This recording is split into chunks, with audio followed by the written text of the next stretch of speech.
You are watching the Pan-African Daily TV with Dr. Susan Tatah. The Africa we want: unity, consciousness, our culture, our spirituality, our history. One Africa for Africans worldwide. Motherland's calling its diaspora home. Join my voice. Join my team. Join my campaign. Campaign 21 hashtag 1 million subscribers on the Pan-African Daily TV YouTube. Be a volunteer. Apply now. Be the new Africa. Wow. Hello. Greetings. We're greeting you specially today from the USA, precisely in Kentucky, Lexington, where we're streaming for the first time on our US tour today. We have a very big ceremony today, and it's a special surprise for us as we are getting ready with this official launch to celebrate Professor King James Small. If you talk about King Maponga Joshua Marara in Zimbabwe, in Africa, if you talk about Professor PLO Lumumba in Kenya, Africa, if you talk about Marcus Garvey in Jamaica or the Caribbeans, if you remember Patrice Lumumba, if you remember Kwame Nkrumah, if you talk about all the legends of Pan-Africanism, you cannot talk about them without talking about Professor James Small. And as we landed in the US, it was very apparent that we cannot set our foot on this ground and start doing stuff without paying allegiance to this great kings and daughters and queens of this land. And so today is a very special occasion for us, not just because we are launching the official tour of the US, but because we are celebrating the Earth Day, the birthday of a great son of Africa, Professor James Small, as we all know. So while we would be rounding up and putting stuff together, we're going to do him a surprise. He knows that he's supposed to be on the Pan-African Daily today just shortly, but he's not really aware that we are calling upon him or we're inviting him to celebrate this day. I know a lot of people has been waiting. You've been anticipating what is going on with Pan-African Daily TV US tour. As we announced, as we even arrived here and we show a little bit of spaces where we're going to be occupying, people were already worried.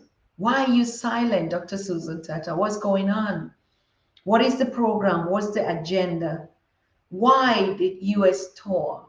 What is going to happen here? Who are we going to be talking to here? So all this, we want to wrap it up today, but it is not a coincidence that we decided to do this official launch today. As you can see, our studio is fresh, it's new. It represents actually being on the foot soil of the United States of America for the first time. Not me as a person, but I'm talking about the project at itself. So we're going to do a lot of stuff here.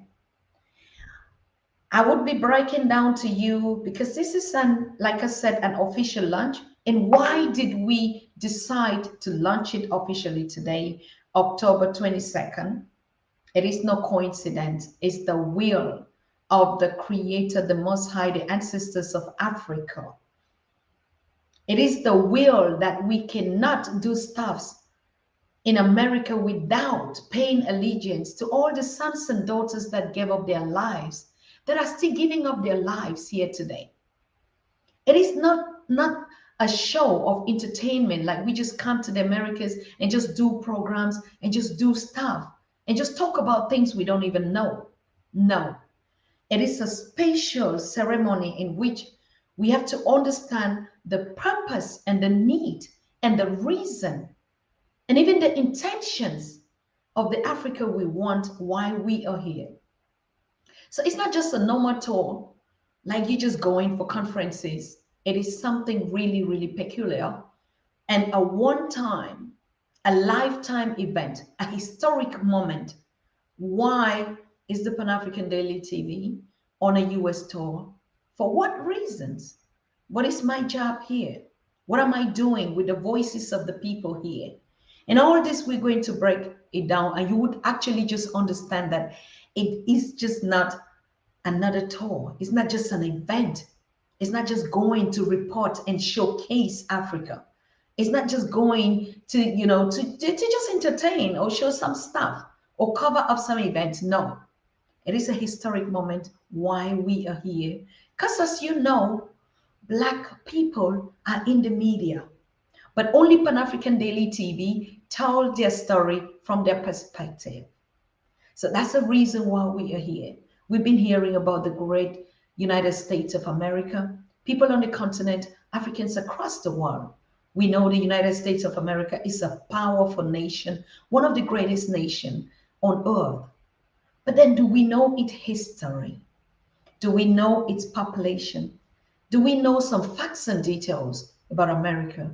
We see stuff, we see the White House, we hear that the United Nations is here. We just hear stuff. But do we know? It is for that reason that we are going to break down the reason why we would be on this space for all this while.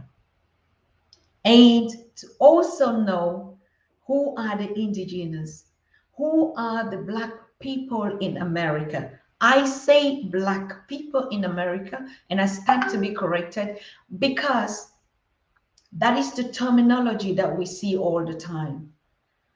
And I saw already people who were saying, no, we are not Black people. We are people of colors. We are Africans in America, whatever the names we're going to give to ourselves. But like I said, these are the stories. This is the media. This is what they've been telling us. But how do African Americans call themselves? How do they want us to refer to them? We cannot just come in here and access to data and information and start talking things we don't know.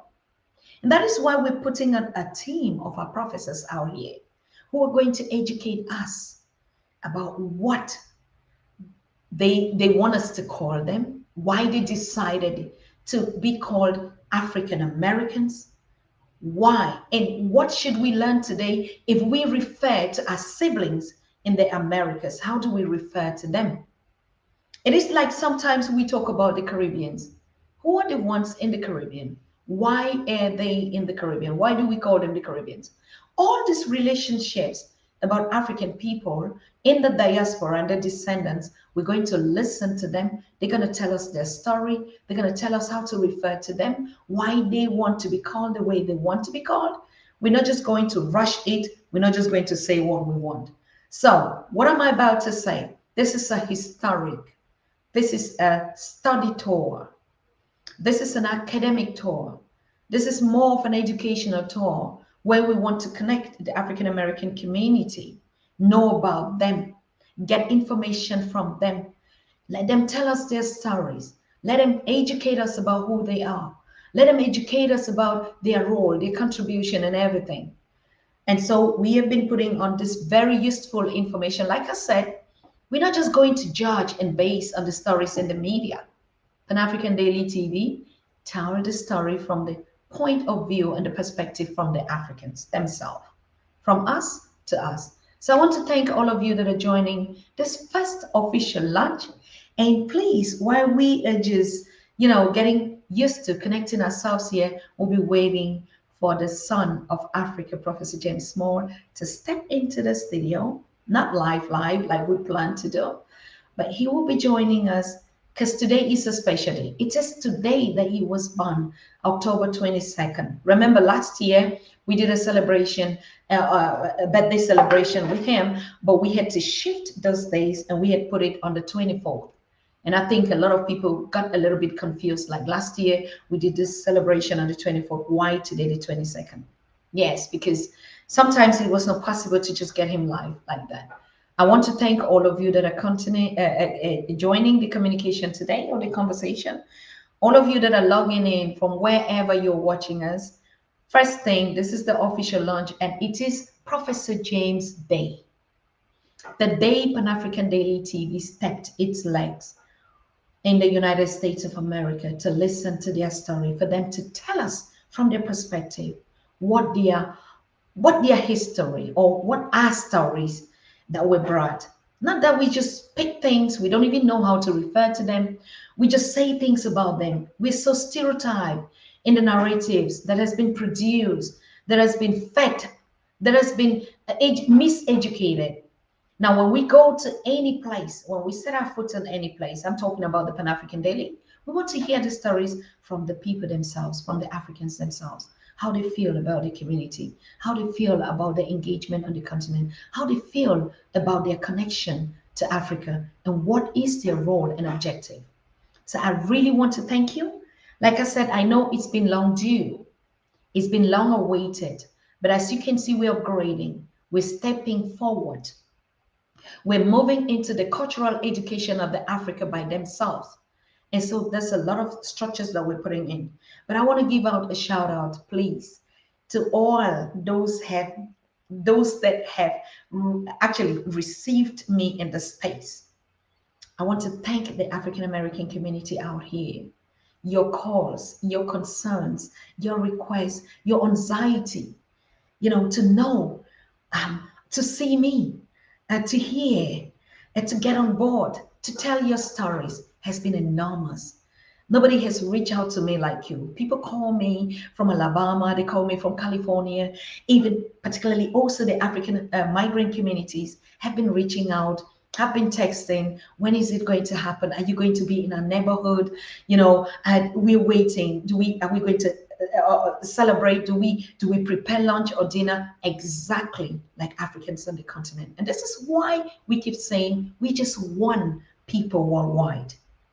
Now, because often when we also talk about Africa and our oneness and one Africa worldwide, the tendency is always referring to the continental, to the mainland Africa, to the motherland Africa, to Africans on the continent.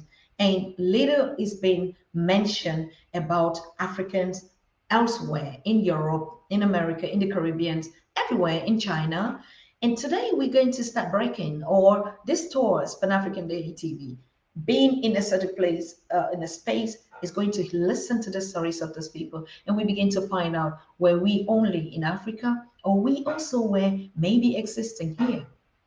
And so we have been doing all this conversation. That's just nothing new that we are going to be talking about the Pan-African Daily TV tour in the US. Nothing is going to be new because Professor James Small, the son of the soil, whom we are going to celebrate his birthday today and officially honoring this launch USA tour in his name and all other sons and daughters of the American soil here. Okay, they would actually educate us because they have been telling you all this. Nothing is new here. What we are here is just to connect and to be in this space where our creator, our ancestors are bringing us here to say, remember your siblings that were brought here 500 years ago. If that is true, remember also the indigenous that we find ourselves pyramids out here. How did they get here? Was it 500 years old? So we're going to get into archives. We would be getting professors that are art curator, that have written, scholars, authors, great works of great sons and daughters of this land that have helped, have contributed to build what the great Americas is today. They would tell us their story from their perspective. If they're in pain, they're the ones who tell us. If they're angry, they're the ones that will tell us. If they're happy, they're the ones that will tell us. If they want to engage in building the continent, they're the ones that will tell us. And we're going to be visiting these projects. We're going to see their work here on the ground and also their engagement on the continent. So you're all welcome to join this broadcast. You can share your comment. By the time we get Professor James Small connected on this live broadcast from Lexington, Kentucky, we are going to actually ush him. Not now. I told you not now because he's not really aware of this. He's still, like I can see on the plan that we put out there, he's still on his way, doing what they do today in the afternoon here. I know most of you on the continent are already sleeping, but here is what time we're streaming on the Eastern time, and it's about 3 or 7 minutes after 3 if you're watching us from somewhere else. I want to thank all of you that are greeting. I see Queen Novia is already in the space. Thank you so much, Matamera. You said you traveled, to Zimbabwe from South Africa. I'm so happy that you're back because we really missed you, our Queen, on these conversations. And yes, and while we're waiting, we're just rounding up and preparing for Professor James Small. Each time that he will join us here, please, I will bring him live in the studio. But even apart from that, we also have another strong son of this land that has also been our scholar, a professor on the Pan-African Daily. Reverend Dr. Nina Nakweku is also going to join us, preparing the scene and to celebrate our king. I call our King James Professor. Okay, and not only that, we reach out also to King Maponga Joshua, whom Professor James Small also had been a part from the Voice of the Diaspora to celebrate his own anniversary. That was last year. He would be joining us if actually his connection would permit. But right now, he's in a hectic session right out there in South Africa on a seminar that we all know. He can join us. He would join us if he can. If not, he will be joining us some other time soon. So yes, if you're watching us on our Pan-African Daily TV Facebook page, on Susan Tatah Facebook page, or on our YouTube channel, or on Farmers of Thought with King Maponga Joshua, we appreciate you. These are the channels which we are connecting on this special official launch, celebrating and honoring Professor James Small. But if you have the possibility to share the link, on other platforms for others to join us on this, it would be okay. But in another case, it's not an issue. This is a recording. This is a production. And so we're going to rebroadcast it at your convenience on your platforms tomorrow afternoon. I'm saying tomorrow, for the people on the continent and elsewhere. So I want to thank you. Yes, West Africa is 7 p.m. I know. Masha Lawrence, you're already here. Thank you so much. You love my hair. Yes, I want to give a shout out to Smart Braids.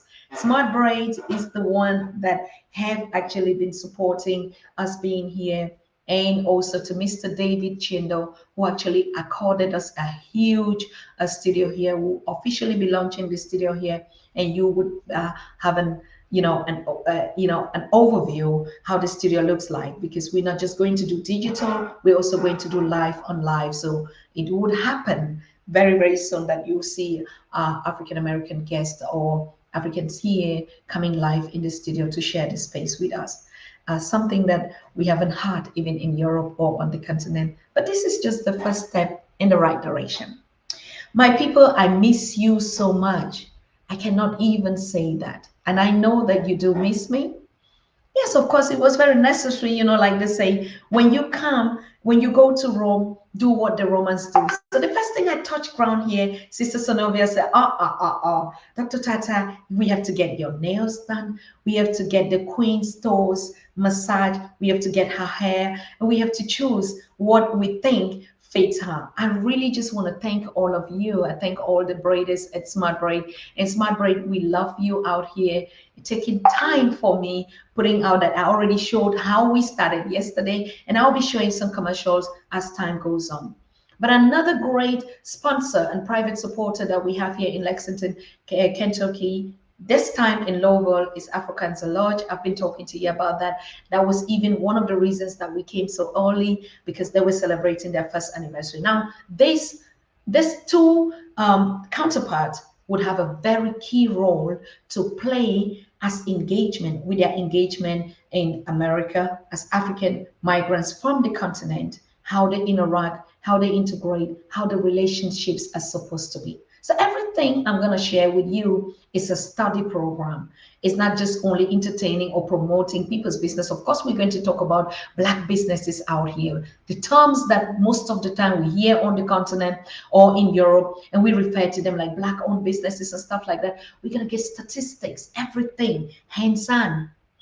So what have we been doing in the meantime? When I touch ground here, I reach out to the scholars, I reach out to all our correspondents out here, to Ron Spears, to Happy Movement with Felicia. I just, Brother Asukeli, we've been spending time, most of the time, trying to put the programs together. I've reached out to Prof, Dr. J, Jeffries, sorry, Leonard and the wife, because these are all the correspondents and the people and the historians and the scholars that are going to be teaching us about the American history out here, about their engagement, about the movements out here, the institutions, what they've been able to do.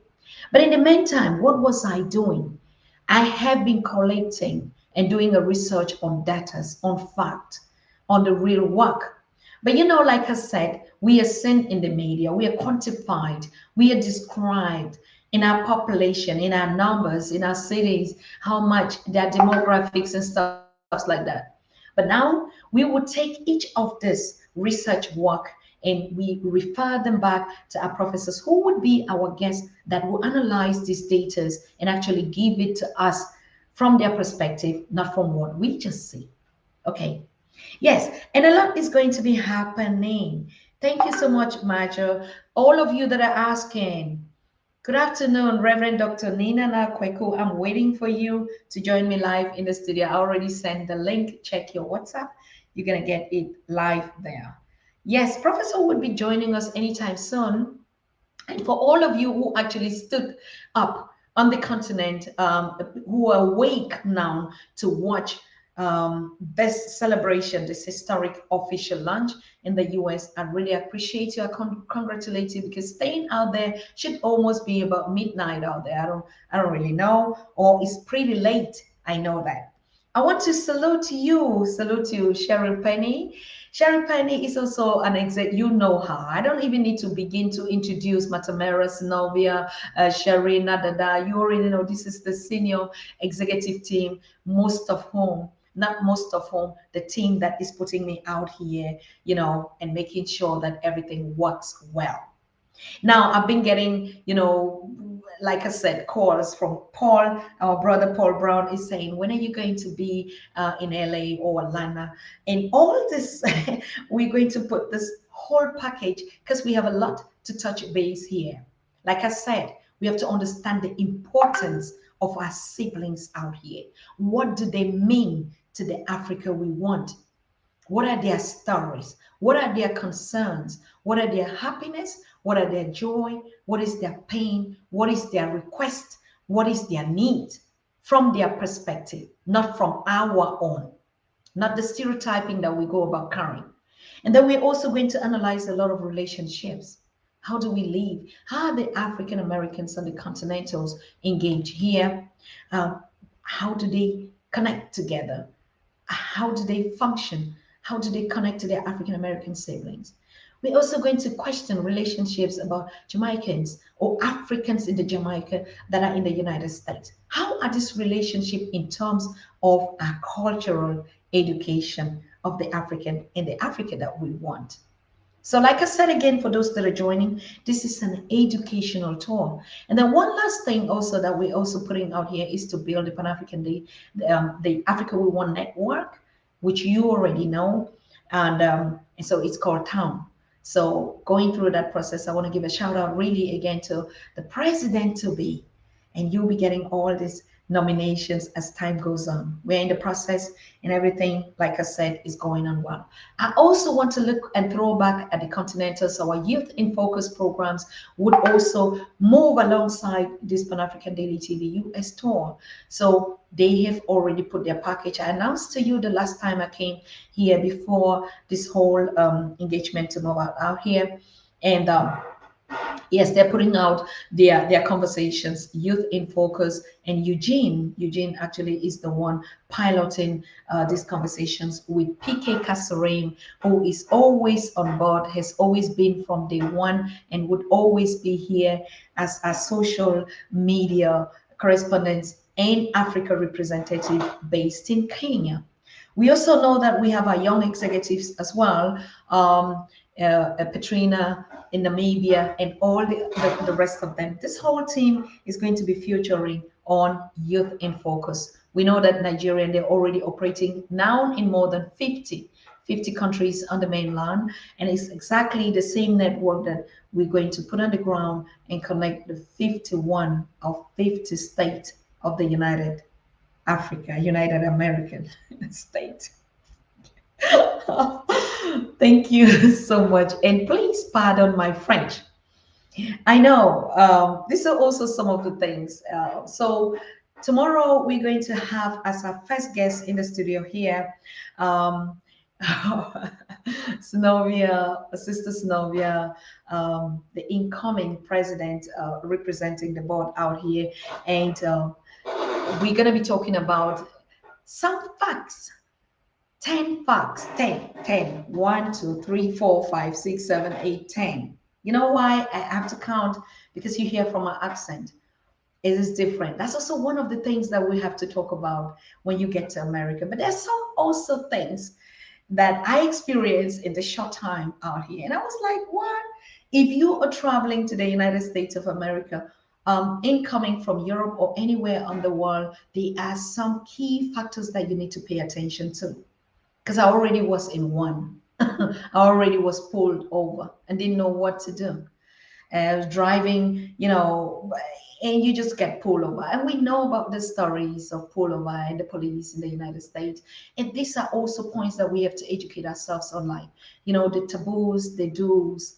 And Snovia is going to be my guest for tomorrow, live here in the studio. Like, what are the 10 key facts that if you come to America, you're going to notice these things or you need to know.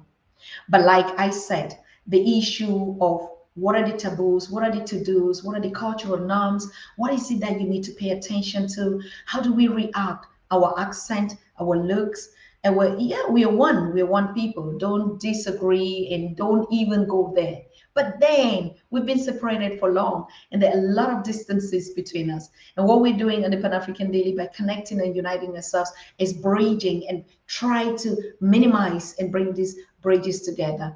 And the only thing that we can do is to educate ourselves about who we are now, not the who we used to be.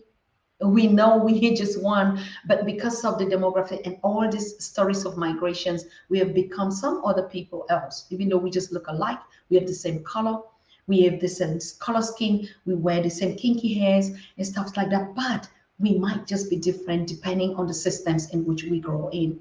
So getting to know ourselves again is actually what Professor James Small and his colleagues and great speakers out here are calling in the Black Studies. And that's also one of the points that we want to do. Remember, we've been talking about the curriculum.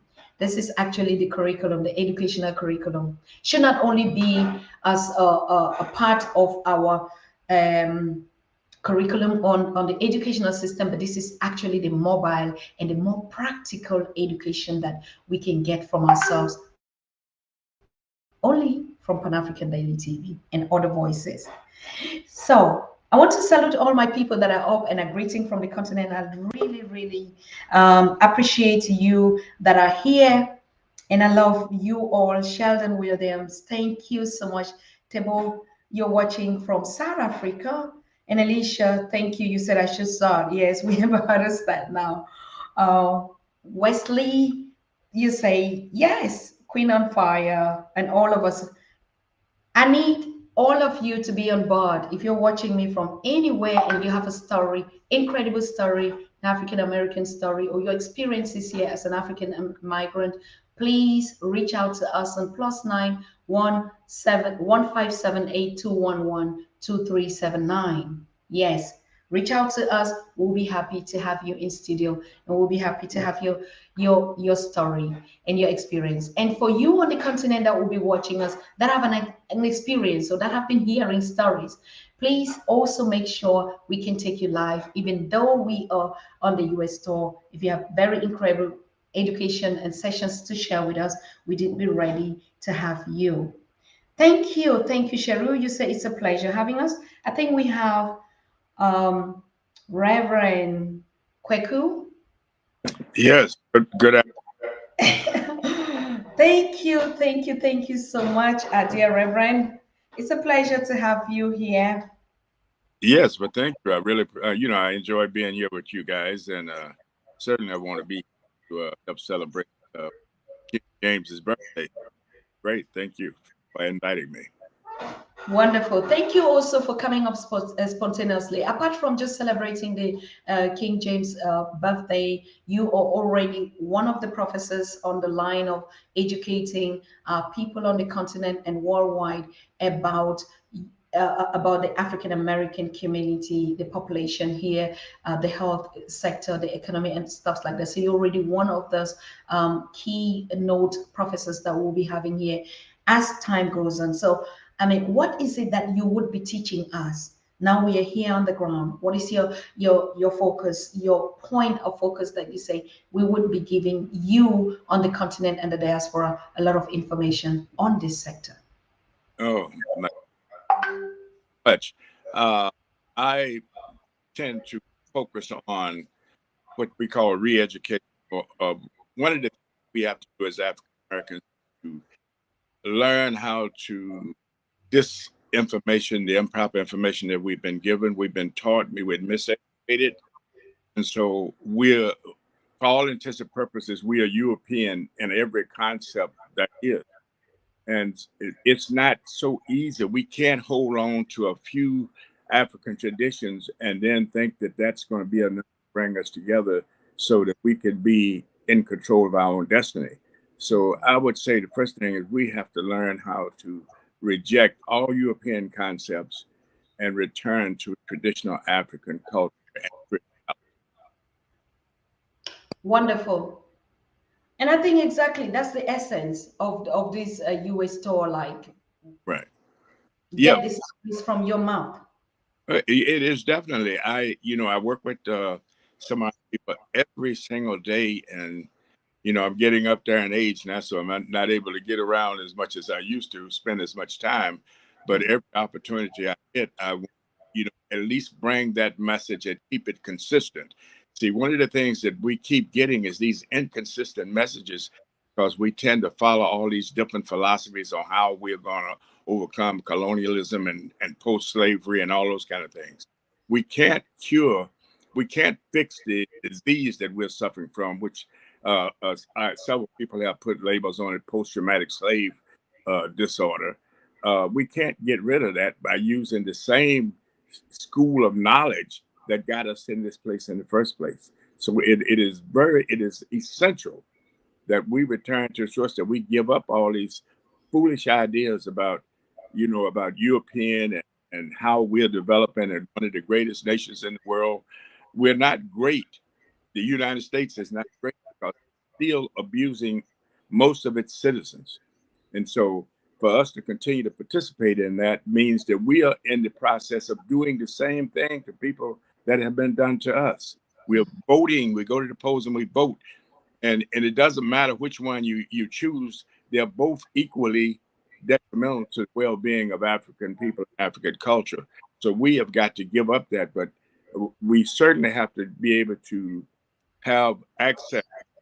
One of the things that we're trying to do, I'm working with some brothers in Oakland, California, that just brought a brand new TV station, and we've started to doing some shows that we're going to be on every week, and we're going to be consistent in bringing the information forward as to what we need to do, and give people another venue by which they can access the information, because the traditional information is continuing to feed us the same garbage, the same stuff that we fed for over 500 years and over 1,000 years if you look into that process. Because I focus back with Chancellor Williams' destruction of Black civilization.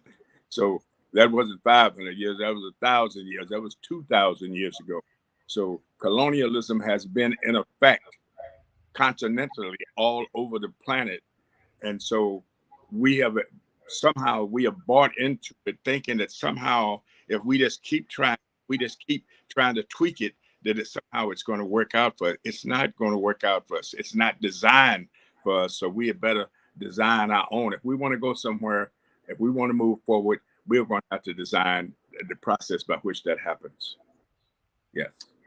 Thank you so very much. Of course, this is the starting, like we say, is not just too much. There's just too much distraction, and we Yes. don't even know which one to follow. And that's why for us on the Pan African Daily, we say it is a study visit. We hear what your stories and the real story. You tell your story from our perspective. All right, today is Professor James Small Day, and it's a special day that we actually choose to officially launch our being here in the space to honor you, your great works, and even to honor, to pay allegiance to really all those that lost their lives and is still losing their lives daily on daily basis in the space.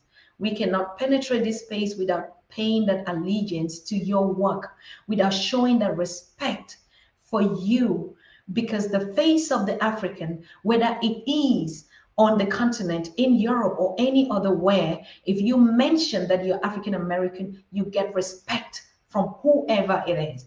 And this, I think we owe all that to all the ancestors, to the lives that have been lost here, to the sacrifices that were made in the space, that it is time for us to humble ourselves, come back to you, reconnect to you, listen to your story, let's celebrate you, be with you before we can even talk about the unity that we are talking about today. Am I correct? By all means, one of the things that I focus on celebrating all of Amos Wilson, Dr. Leonard Jeffrey, you know, Don Clark. These are all pioneers. Marcus Garvey, certainly Malcolm X was the impetus that lifted me out of a place of darkness to where I've been how should I've been, I don't have a word for it. I've been in that vein ever since I was in contact with Malcolm X. I've given my life to trying to bring other people, get them to understand what I'm feeling in terms of what we're supposed to be as African people. I don't call myself an African. I'm African over here, lost it, and fighting every single day to try to find ways, to creative ways to get information to people, get them to understand, able to shift their thinking that, you know, cannot thing by being we can't change it by accepting indoctrination that we've been given. We only way this stuff is going to change is if we have you know, what people refer to as a change of mind. You're going to change your mind, have new information to replace that old, and that new information is original information from the ancestors that we should be bringing forth and be successful. If we don't listen to the voices of the people, are we listening? I mean, great work that you've done, research, everything that you've given up your life for. If we don't start by respecting these institutions and your knowledge and your work, do you think that we can even respect the Africa that we want to build? Oh, absolutely not. How can we're split?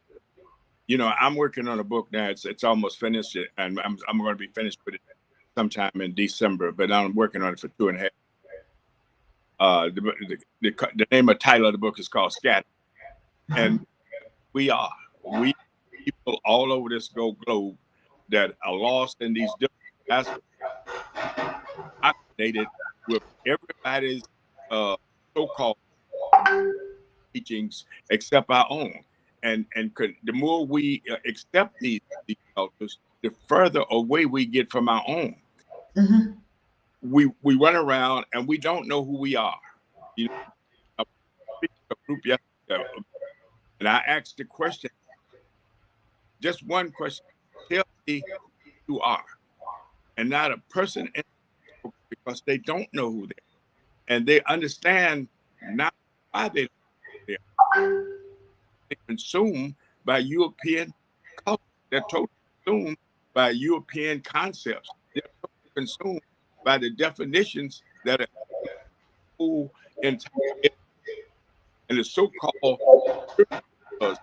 they have in place, which they call church or Christianity, which is detrimental, is just as detrimental to our as the formal education of people to receive in the country, because it takes them away from the of African people and it indoctrinates them with something that nobody can explain, and yet our brain habitate, but even they can't explain it to me. So we have, and that's one thing about Brother King James. He's been for many years and find ways to get the information drop. All we can do as warriors, whatever, continue to come forth with the knowledge, with the information we have, and hope somehow people will grab when they find sooner that they've had enough. This all American experience. Wonderful. I just don't know why the studio is breaking. When I speak, do you hear me break like when Reverend Dr. Ninana Kweku speaks and it's breaking? No, your voice is coming through pretty clear to me. I'm asking the audience because there's an echo. Someone is saying an echo in the feed. That maybe you can check your audio microphone. Probably is because you are interrupted each time you're speaking and you're giving very, very important knowledge out here. We don't want any breaks anymore. I used to think that this stuff happened out there when we were in Europe, and if it's happening again here. So, all right. Thank you, Synovia. All right. Yes, you're even more closer to the camera. I like that. Oh, okay. Yeah, I think it's much better now. Can you hear me? Yes, yes. Great. Baba, you know Professor James Small. He was the one that actually introduced you, and we created a study group, the three of us in it.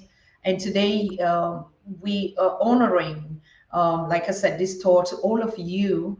And today is his birthday. What is it that before he even joins us, that you can just educate us about your relationship, about how you knew each other, about his work and his engagement and his commitment, just like you do? Well, I think James heard because James correctly, I can number of years. So one what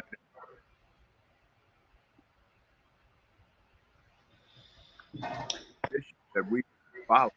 So I'm a follower of James because that he was involved with Malcolm on Malcolm set forth for us. So since that we are connected. Baba Kweku, you have to go out of the show and reconnect again. You're just breaking. We can't hear you. Okay, all right. Let me log out and you log in again. And let's just say, I'm so sorry about that. To you all that are watching us, I'm really, really sorry. But we can be hearing that kind of a chappy voice. I mean, that's not our Baba. He has so much to share with us today. But like I said, this is whom we are celebrating today on this October 22nd, 2022, live here in the US.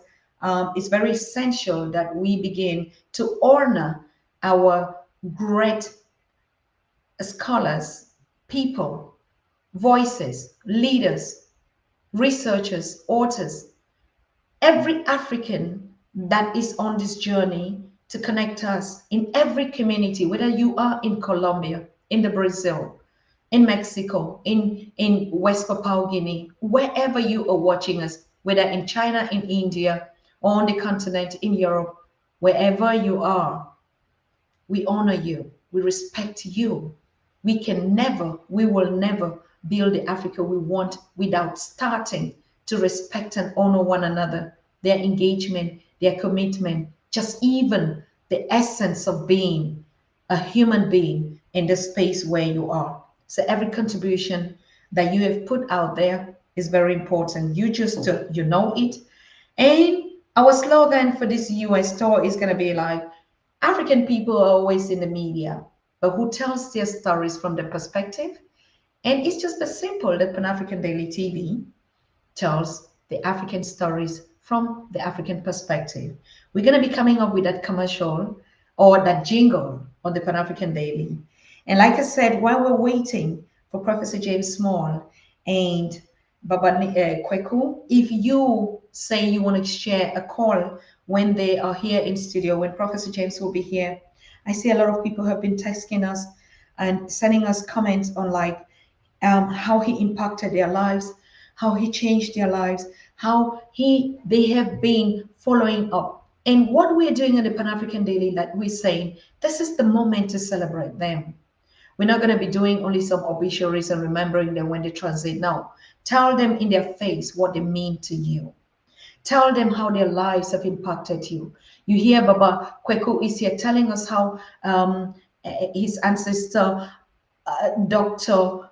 Malcolm X, impacted his life, and he gave up his life for his mission, to know his story, to know his identity, that he opened his eyes. Until we are humble enough and pay allegiance and loyalty to who we are, we cannot talk about building a united Africa for Africans worldwide. Until each African, each Black person, each human being matters, Africa would not matter. And that is the reason why your story matters from your own perspective. Now you see, I'm beginning to speak the American accent, matter. In the beginning, we would say matters. What matters? Um, I would like, we would just speak on what matters. But you see, just a couple of days, 10 days, almost 14 days here, I begin to say, what matters? Because I learn. Otherwise, the Americans here maybe will not understand me when I speak. So our accent, but does that change who we are? Does that change our DNA? Even the way we speak or the way we look? No, one thing connects us. And when we see that thing, it is in us. It's the 12-12 movement. And like I said, remind you, drink your water and mind your African business. This is all what we're going to be sharing today and in the subsequent shows on the Pan-African Daily. We're not going to put up a show here like, who is Professor James Small? And this is what he's been doing. No, people, just do your research. I mean, I even say, why do we do research? Why do we search who we already are? When we say do research, like you have to go and find out who is Professor James Small. He just connects to you on the 12-12 movement, the Ubuntu movement. He is because we are. We are because he is. If this doesn't matter, nothing else matters. We can tour the whole world promoting who does what, who moves from A to B, which African American is on the continent and doing what, which one from the continent is doing what in the diaspora. It doesn't matter until we begin to respect one another, until we begin to humble ourselves and pay allegiance to our great people, to one of us. And Professor James is going to break these things down. Baba Kweku is going to break these things down to us. The Jeffersons, they call them, whether it's Dr. Leonard or Rosalind, they're going to break this down to us. Felicia and the Happy Movement, they're going to break this to us. Brother Asukile, all these scholars, academics, professors, and even just you on the street. We're going to be talking to people on the street. So we're going to do the in-studio conversations, and we're going to be doing the road shows, like on the street, in the cities, where we just gather and sit and listen to how our brethren, our sisters, our siblings, our kings that we've missed for all this while, tell us how they feel. Tell us who they are. Tell us how the connection has hurt all of us, the disconnection, and how we intend to move forward, whether here or on the continent or any place that we're evolving. That's the Africa we want. So I want to thank you. And I think Professor James Small should be connecting right now to meet us in the studio. I just do always apologize for my French. Like I said, are you hearing me? Oh, I'm also breaking up. Okay. All right. Cheryl, you say I'm breaking up. Wow. Mm-hmm. Right, I'll just be pushing up some comments as they come in, like we say. Share your comments in the chat and we will bring it up. Like Anthony is saying, I saw Professor James Small, I saw Professor Small in Harlem, New York for the first time over 25 years ago, and he is still doing the work. Happy birthday. Thank you for sharing your experiences. Like we say, drop it if we cannot speak, if our voices are going to be chopped up for whatever reason, and no sound, and nobody can hear me now. Wow. And yeah, okay. So I'll just be bringing up the conversations because I see you cannot hear me even though I'm speaking. I don't know. Um, Another comment here said, Happy birthday, Honorable Baba, Dr. Smalls. Many love, bliss, blessing, awesome. All right. Thank you. I don't know why. Hiya, Heco. Is your sound okay? Now I hear some people say they could hear me louder. I can hear you louder. Our sister is saying, I guess it was me. No, no, no, I think. Who is this? I mean, just for us to get it clear. Erica McBorough is saying, I can hear you. So thank you. Thank you for your, all right, you're hearing us now. And I think there's just an interruption, between our sounds and our systems. There's nothing wrong. Nothing happened to us. Something happened to us. And even our sound systems and everything. Like I said, I used to think it was because of the connection and the poor internet or where we were in Europe and stuff like that. No. But now I see it's okay. And I see some recommendations, people that are saying, if you sign out and log in again, everything is going to be good. And I think that's what actually happened to Baba Kweku. Thank you for your feedbacks. Thank you so very much. All right. Thank you.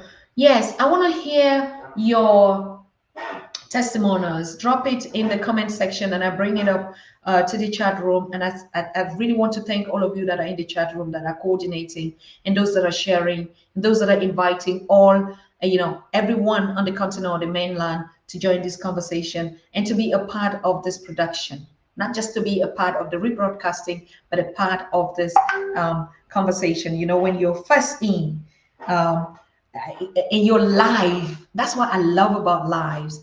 And that's why I keep recommending you, if you're here for the first time, please just click the notification bells and sign your subscription. So each time we go live, like I said, this is going to be spontaneous things. I cannot really be on the desk in the office of the secretaries or Snovia or Cheryl or all of us trying to type and send you these messages or to send flyers all the time. Now we're going to be here. We're going to be rotating. We're going to be off the road. We're going to be in the studio. We're going to be talking to people on the street. We're going to be getting a lot of cultural education here from the indigenous, from the institutions, from the places that we can have access. And like I said, it's a cultural educational stuff. So please make sure you are subscribed. Make sure you have clicked your notification button, because there's sometimes I will just go live. If I'm off the road on my camera, just live, I won't be in the studio. So don't wait to get like the jingles because I might not be having it. And don't wait for me to say we're coming live now or to share some text. So I think that's also part of how we function on the Pan-African Daily TV. Wonderful. I hear your feedbacks. So let me hear your testimonials, what and how Professor James Small has impacted your life, how she has shaped your mindset about the person that you are through your history, through the knowledge, through their works out there. Let us hear. That's the only way that we can show loyalty. We can pay our allegiance to Professor James Small by celebrating this Earth Day of his, October 22. October 22, like we say, is already down written in the calendar of Pan-African Daily TV as the James Small Day. That is the day that we would always remember to come up, not only on October 22nd, but each time he's going to come here, we know this is Professor King, Professor James Small Day. King, Professor James Small Day. So yes, if you have a comment, drop it, and we're going to bring it up to this show. I hope everything is still working. Baba Smalls, what an inspiration he is. Thank you so very much. Nkwame, yes, Nkwame. It's the same thing like I'm here in the studio because the camera is really broader and far away. I have to stretch out my face to the, to the screen to be able to read out your name. So pardon me if I cannot really pronounce your name the way it should be. But like you see, I just missed Baba Kweku here. What happened? He was giving us some very, very incredible stuffs.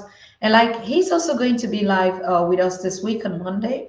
We just have to set the program straight. Dr. Elaine is already also on the line here. All our African American scholars that have been educating us, we're going to set this series in memory, in honor. When I say memory, not because they go, no, not because they're gone, they still here. Memory to save it on our memory and our brains. Okay, so each time we can always rewind them when we're here. So yes, we're going to be putting in, and our senior executive board also is going to be present with us to tell us a lot of things. Like you see a lot of people like, I love your hair. And I did this hair also in memory of my ancestors out here, those who actually lost their lives out here. It's not just only a look or just being beautiful in front of the camera or in front of you. You just know how we look like. But there's something about our hair. There's something about issues that are facing our health that affects our hair.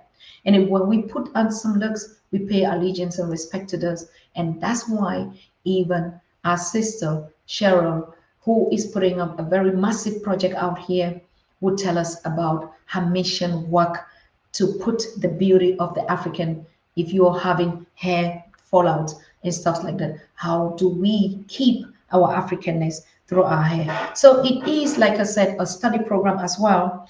And we would also walk through our braiders here. What are the kind of braiding? Like I saw Smart Braid do a lot of cornrows, twists, and now we start beginning to say, why should we not name our own Black businesses or all the sport with great ancestors that were gone, great people of Africa?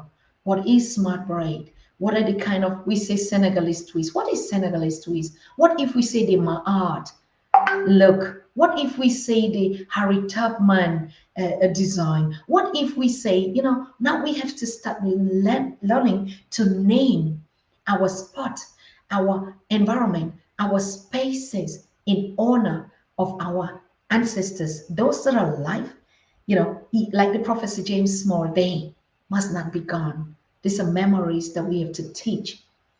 And so, like we say, Black Studies is not just going to be a one-spot thing where we have to put the curriculums in the book. What we're doing with the professors is a digital space like we're doing here. What we're doing today is a Black study.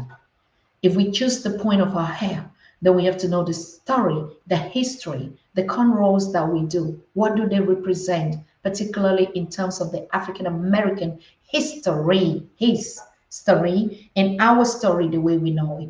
Because we just wear some things we don't even know that it was already designed by our ancestors. They put on all those roads and all those designs.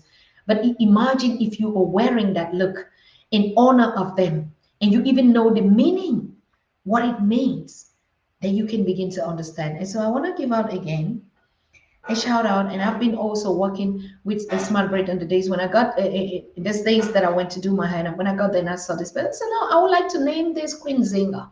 I would like to name this Ma'ad. I would like to name this braid or this haircut hotel.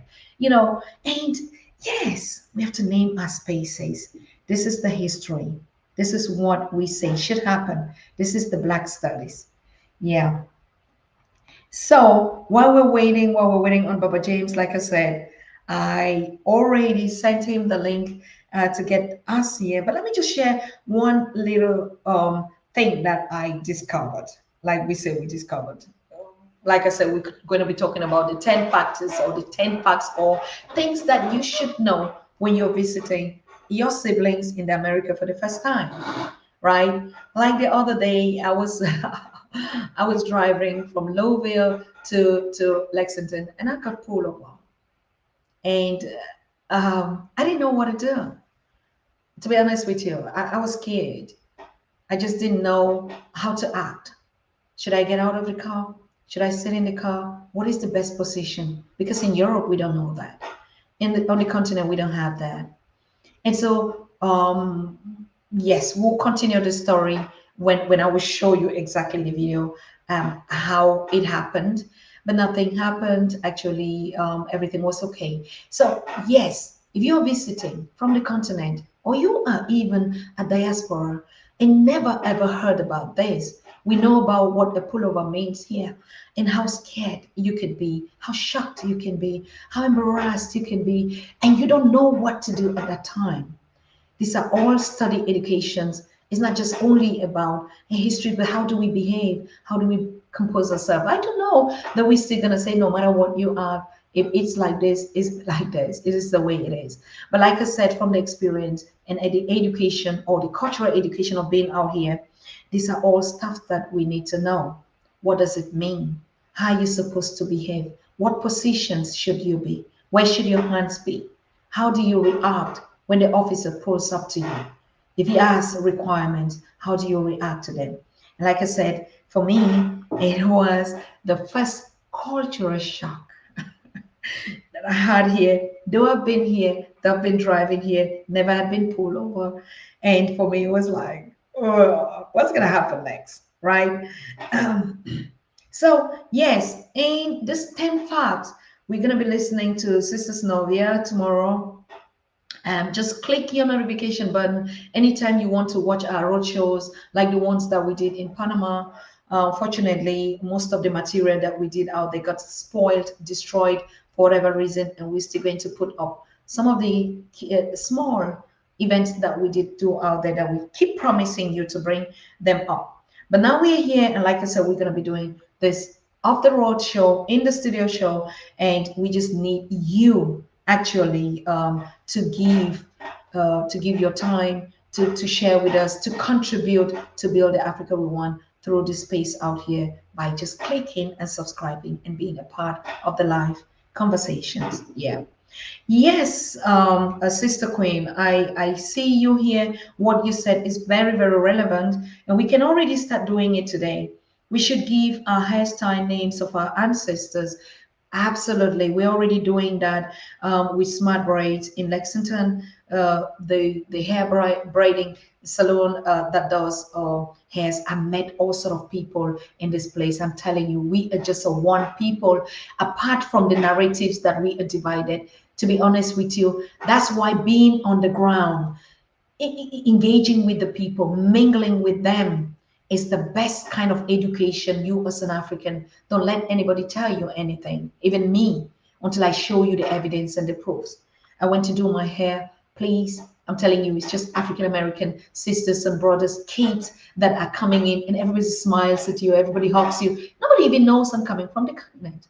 Until I had to walk up and say, you know what, I'm Pan African Daily TV, Dr. Susan Tatah. Do you know about our channel? I'm here because I was invited by Smart Braid to do my braid. And they call it this one, the butterfly braid. And you know, and the butterfly is something that metamorphoses. That's why I decided to put this one, and I'll be educating you on that. And so you see, everybody was just amazed. Welcome, sister. And one thing that I noticed in this barbers, it's a combination of a barber shop, which is owned by an African American brother adjacent to it, and then the Smart Braids, it does braids and cornrows and all this. But the fusion between these two, the African American brother and the African sister from the continent with his salon, is unbeatable. What I saw just yesterday, and what I'll be doing, I'll be bringing them live on the show. So we can see when people come to destroy us and say we are not united, and we believe those narratives. Am I saying that we don't have a misunderstanding? Am I saying that we will not argue? Am I saying that there's still a lot of work to do? No, that's not what I'm saying. But I'm saying this is what I feel. This is what I experience. This is my African American experience that I'm sharing with you. And nobody has to take that out from me. But when we will get to the challenges and how we need to fix things even more better, we would be talking about that. We'll be engaging our communities. It's the same thing when we went for the Africans Lounge. And I went into this lounge. Everybody from the security to the bartenders that were serving in Africans Lounge were African Americans. I'm telling you. But Africans Lounge is owned by an African migrant. So when we talk about our African businesses and our spaces, it's a reality of what I feel that is on the ground that I want to share with us, and not the hearsay, and not the make believe, and not the so many teachers that are coming to begin to lecture us, and the YouTube teachers that get information from places that don't exist and begin to tell us and bring us apart. Oh, African Americans, they are snobbish. Oh, they don't respect us. Oh, they don't honor us. Oh, they don't this. Do you do that? So all these taboos and all these narratives that we're going to tell them out, we're going to iron it. I'm very happy, and I'm giving a shout out to Brother Asukele. We were talking about this, and we were putting up even some terminologies, how we call one another. How do the African migrants in the community or the other communities refer to the African Americans? I hear some words like Akata or something, and we were like, and how do the African Americans refer to the Africans? Migrants in the community, I mean Africans from the mainland. And you see, they use some terminologies. We're going to break down all these structures and find out what is behind. If I call you this, is it a disrespect? Or why do you do that? Why do we give ourselves names? What is behind it? Am I angry? Am I pissed up? It's one children from one father, one root and one system. What happened to us? Who destroyed us? What made us to look at each other instead of calling you my brother, my sister, call you by the name? I call you Akata. I call you this. Why? These are all the things that we are going to be enjoying on the Pan-African Daily TV. So if you already have your space, my brothers and sisters out here, my siblings here, please just begin to name them according to your great ones. Names of your children, names of your neighbors, your grandmothers, your ancestors. Please pay them that honor. All right? It must not just be the ones that fought the battles. What about your grandmom? We could name her cornrows instead of say cornrows. You see? And even the term cornrows, what did it mean? According to the African American story in the plantations, why do we call some styles cornrows? Why? These are all the research that I've been working on. Why do we call them cornrows? I need me some cornrows. I need Senegalese twist. Now you're going to understand what is the Senegalese twist. It is the stories of the people of the Senegal that were brought here, which constitute the African migrant and the indigenous Africans. And when they started eating, and they would twist their hairs and their kinkies, and it became known as the Senegalese twist. And sometimes we wear them, we enjoy them. But imagine when you wear them and you know what it means. Just imagine the royalty that surrounds you. And one thing that I really realized, how polite our siblings are. To be honest with you, the experience that we have, even on the continent and in Europe, is devastating. These are all this cultural education, our interculturalness. How do we react in the same space where we are? Thank you so much, Nana. Bansu, you also look beautiful as well. If you're watching, you can be so generous to give us a like by clicking the share button. I'm trying to connect to Professor James more what is happening, because I also don't know why Baba Kweku is not here. Are they not getting access to join us to celebrate the King's birthday? With or without them, we are celebrating October 22, King Professor James Day. Mark it in your calendar, the 12-12 day, okay? Whether he comes here or not, we're going to celebrate like never before, like we used to do, like we always do. All right. We're going to share our comments about them. This is whom we are celebrating today.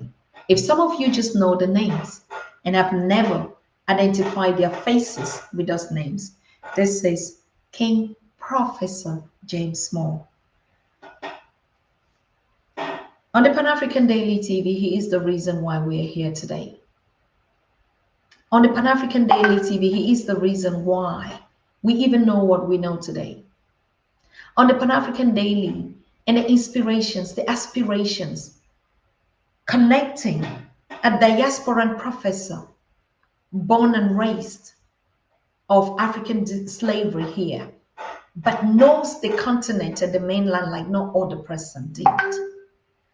This is who we are celebrating today. The only professor that is so brave enough among others to tell you in your face what is it that you should work on yourself to regain your Africanness. The only professor that comes here and at any time you call, he's always going to be here among our other scholars who always do the same. How much more can we not pay respect to them? Today is Professor Dr. King James Small Day, October 22nd. Mark it in your calendars and set your Ubuntu 1212 alarm on the space.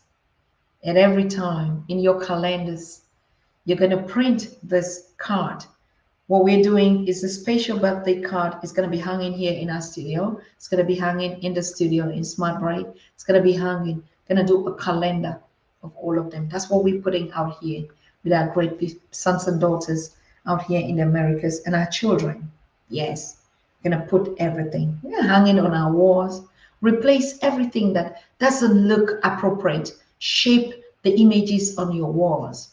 Okay? Shape everything that you have in your mind. Because what we have in our minds is what is going to be. Like you see my studio today, I have the map of the African and the diaspora in the back. And I don't know whether I'm supposed to click it out of the studio so that you can see it by yourself. Our green screen studio is acting up, but never mind. You can still hear me. You can still see me. That's very important here. Thank you, Brother Marshall. Oh, I'm very happy. Dr. Reverend Ninana is here. And we think everything is going to be okay this time. It's going to be fine. Thank you, Baba, for all the pain you're taking to connect to us. Can you hear me clearly? Perfectly, Baba. We hear you. Yes. I was trying to get back on my computer because it has a better microphone. Right. I have, but yeah, I'm back. So I'll just have to try to do the best with the phone. It is still chopping up. Is it possible? Is it possible that maybe you reduce the volume of your mic? If you're too close to your mic, probably could be the reason. I don't know. How's that? Is that better? I think this is much better. Yeah, just go on and speak longer because the longer you speak, then we can hear. Yes. This is Dr. Ninana Kweku checking in. Hope all is well with everybody. Is that good? Wonderful. Ashe, Baba. Ashe. Bayete. Bayete, my king. All right. Yes. So just go on. Just go on? Oh. Yeah, like you wanted to tell us about your relationship with Professor James Small and how you know him, how he's impacted his community, and the great work that all you professors are doing with Sons of Africa and Black Studies. Over to you. Professor James has been at the forefront from the beginning, you know, through the Malcolm X, the OAAU, the Organization for African American Unity. That's where I started out. And so since that time, I guess we've been following each other because we don't live in the same vicinity, but I stay abreast of all of the things that he's writing and all of the research that he's done. and I'm sure he's probably kept up with me for him to refer me to you guys. So that's kind of, you know, how we connect, that we are soldiers in the war that's against us. So we continue to share information. I continue to stay abreast, and he's a great brother. He's a great teacher. He's a wonderful professor, and so I enjoy just listening to him speak myself personally. And what a lot of the things that Professor James speaks, these are the things that I take out to the community and share with them. Along with, you know, I study James, but I study so many other authorities on the of the African people in the diaspora, and how we can recoup and return to where our original place in the world, which is to be in control of our own destiny. So it's unlimited. You know, my connection with him, as well as some of the other brothers, are very active in the role of trying to re-educate African American people and people globally. So, when was the first? I don't want to like. When was the first meeting? Did you just grow up to follow him, like through his works, or? yeah, I just following him. You know, especially after Malcolm X was murdered. I think that was the first contact with James, and you know, for whatever reasons, a lot of us at that time when Malcolm was murdered, we kind of, I don't know, we didn't separate, but I think we were kind of lulled into some kind of place where we didn't know which direction we were going to go after that.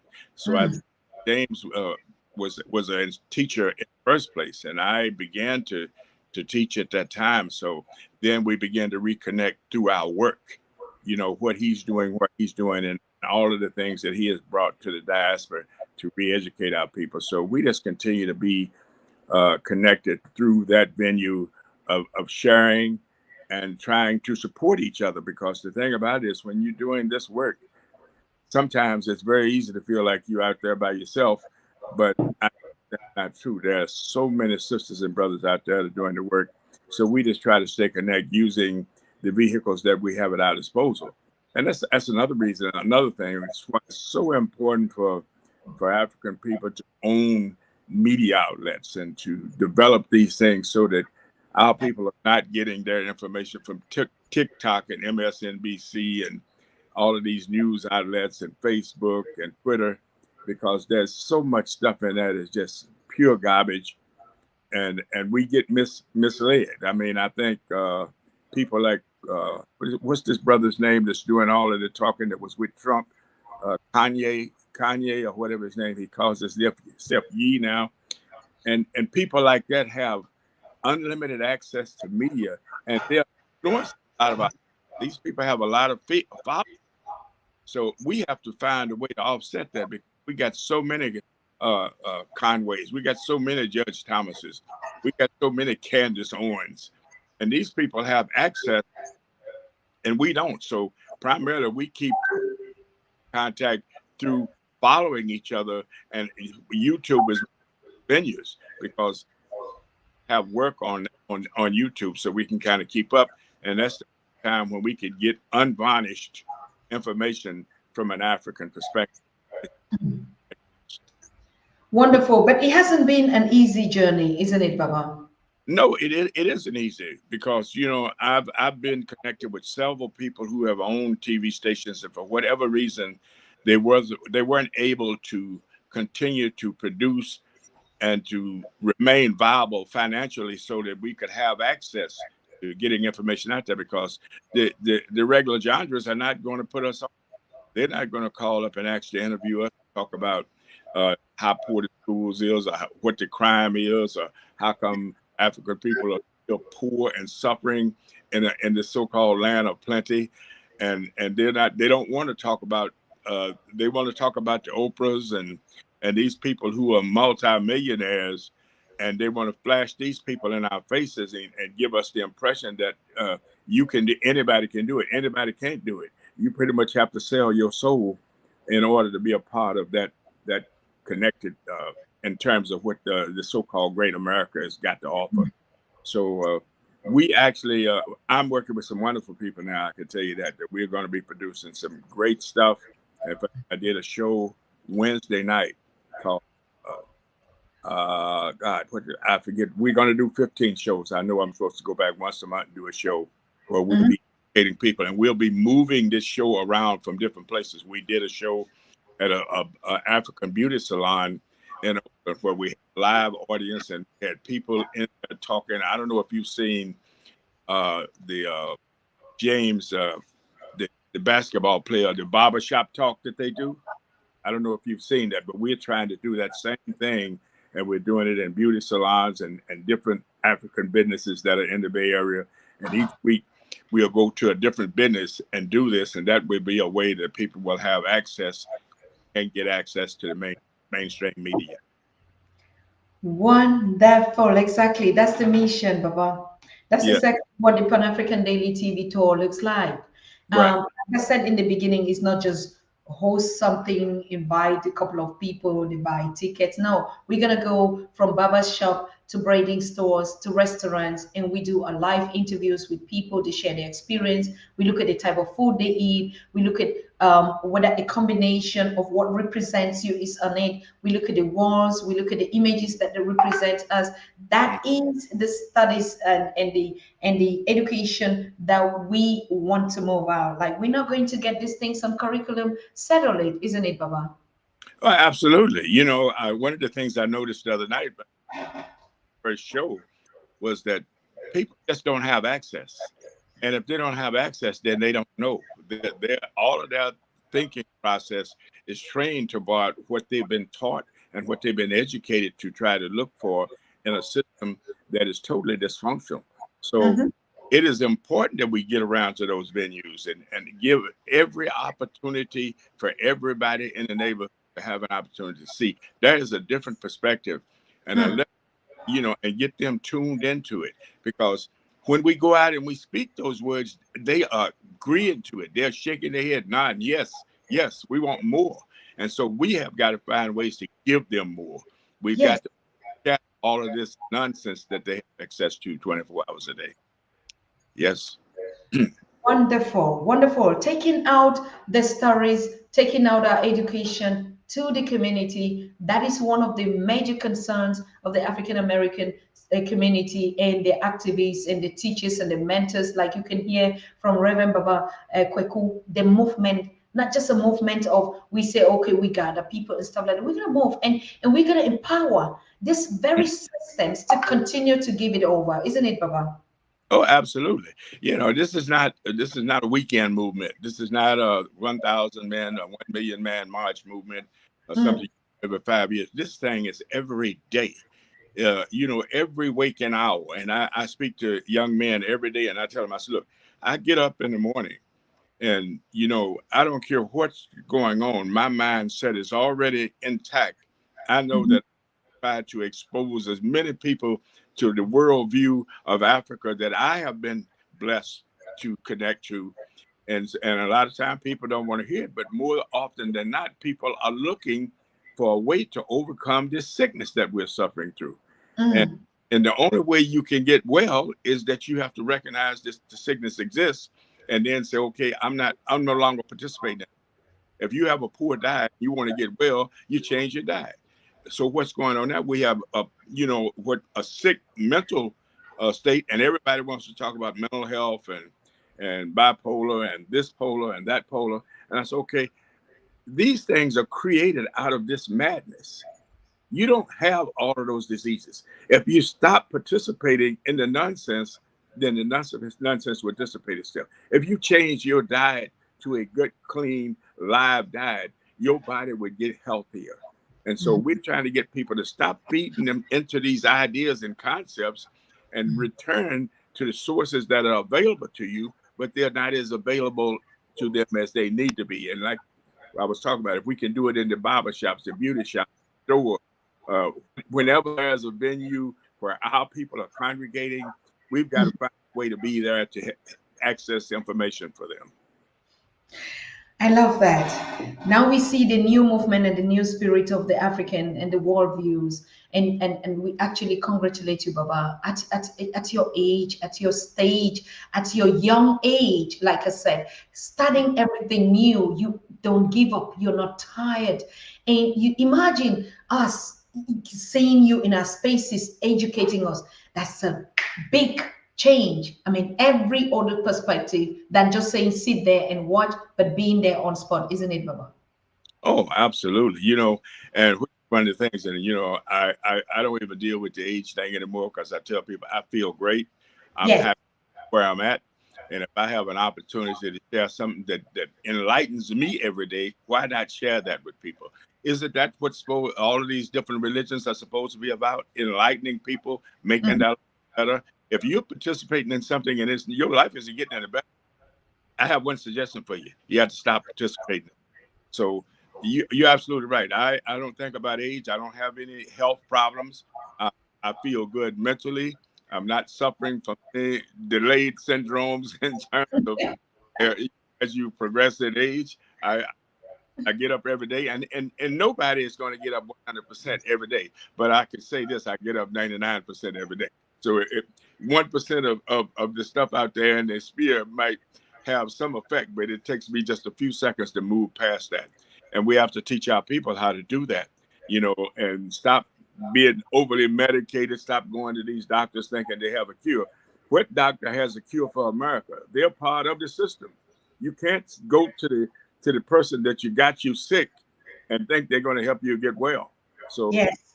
and so that's what we're trying to do. Just try to make the information available to them, be as accessible as possible, and not always focus on the economic. I know we need economics to fuel the ability to have more access to get information out there, but people come to me and they say, "Well, okay, what do you charge for this?" And I say, "Okay, what can you afford?" If they can afford it, and I say, "Look, if the people are really genuinely interested in this, I will be there."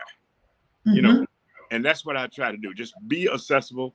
My grandfather gave me, uh, uh, a tit of information when I was a small boy, and he was in slavery. My grandfather died when he was 107, but he always made this here point to us.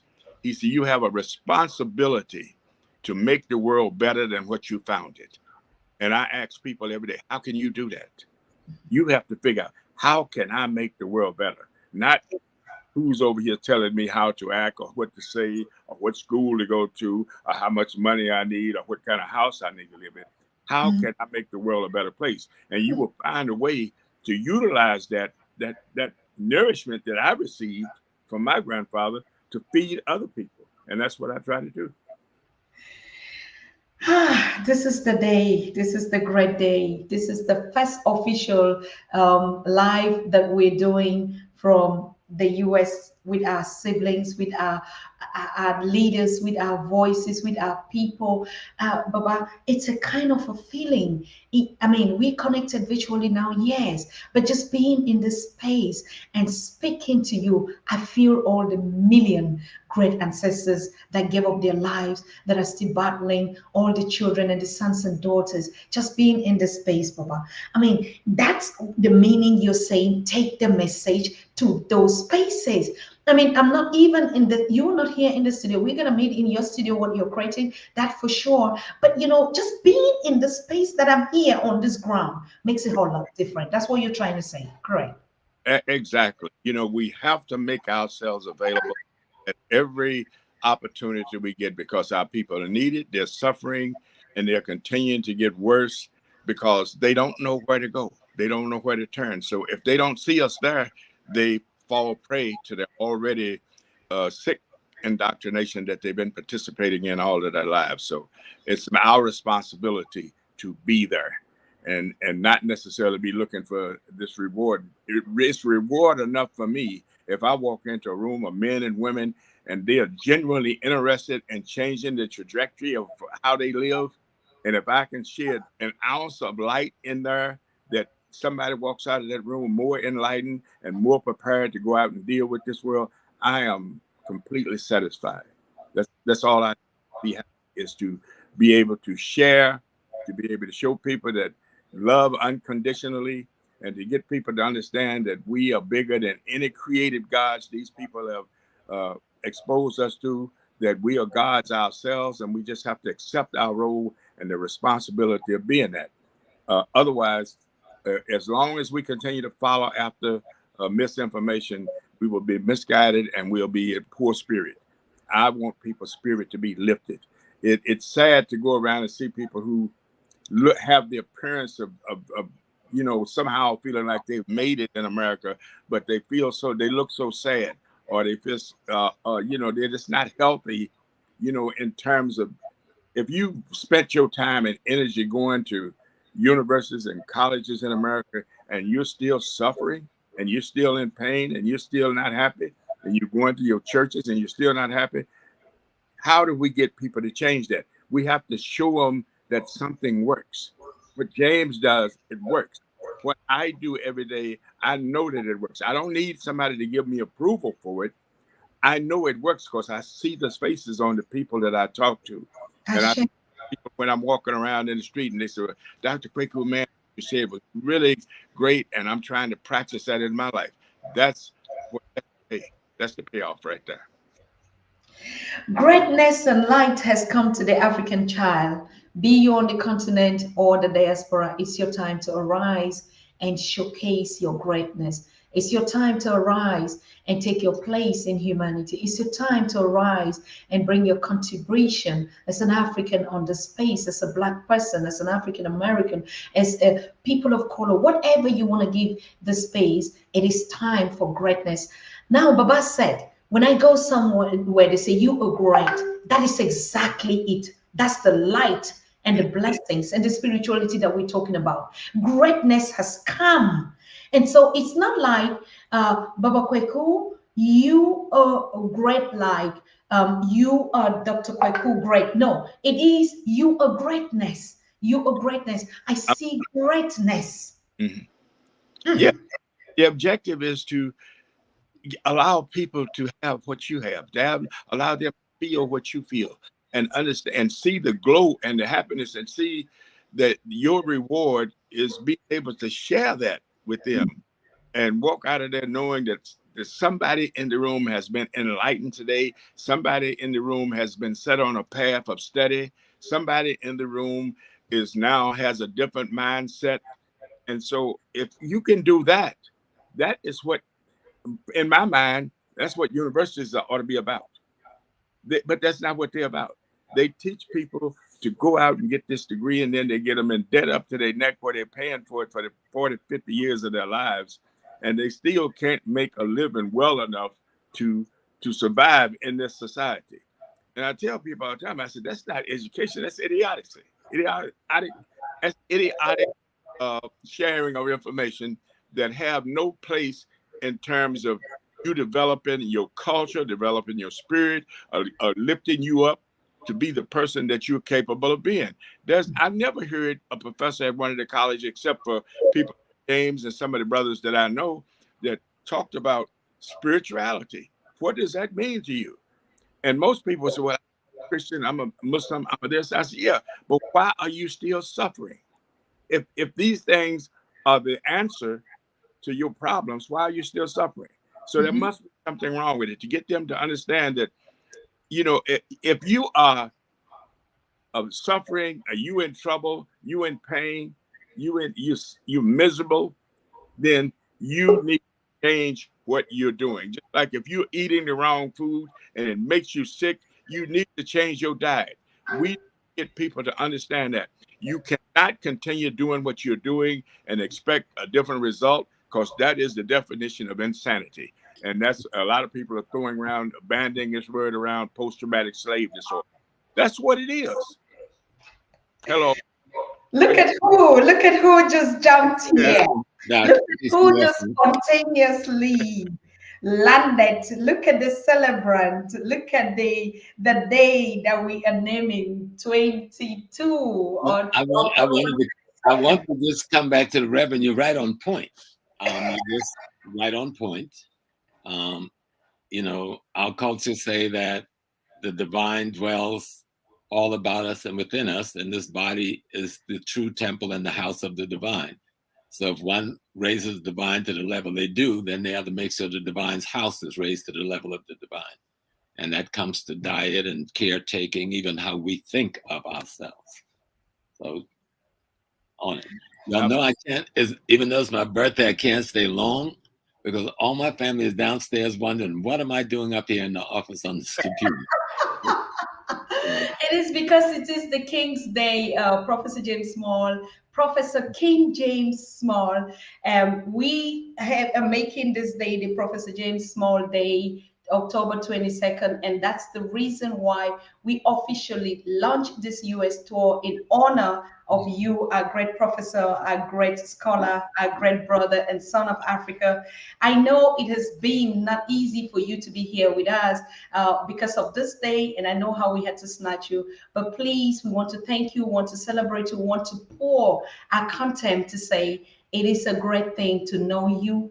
It is a great thing for your and our ancestors to give you to us in this point where we need you. I'm collectively sharing the regards from the continentals, from the European Africans, from Africans all over the world. But also, we had already been enjoying Baba Kweku telling us what the kind of a greatness that you people do. So, Baba, it's your day. We want to celebrate you. Well, and I appreciate you. It's so happy to see you back live.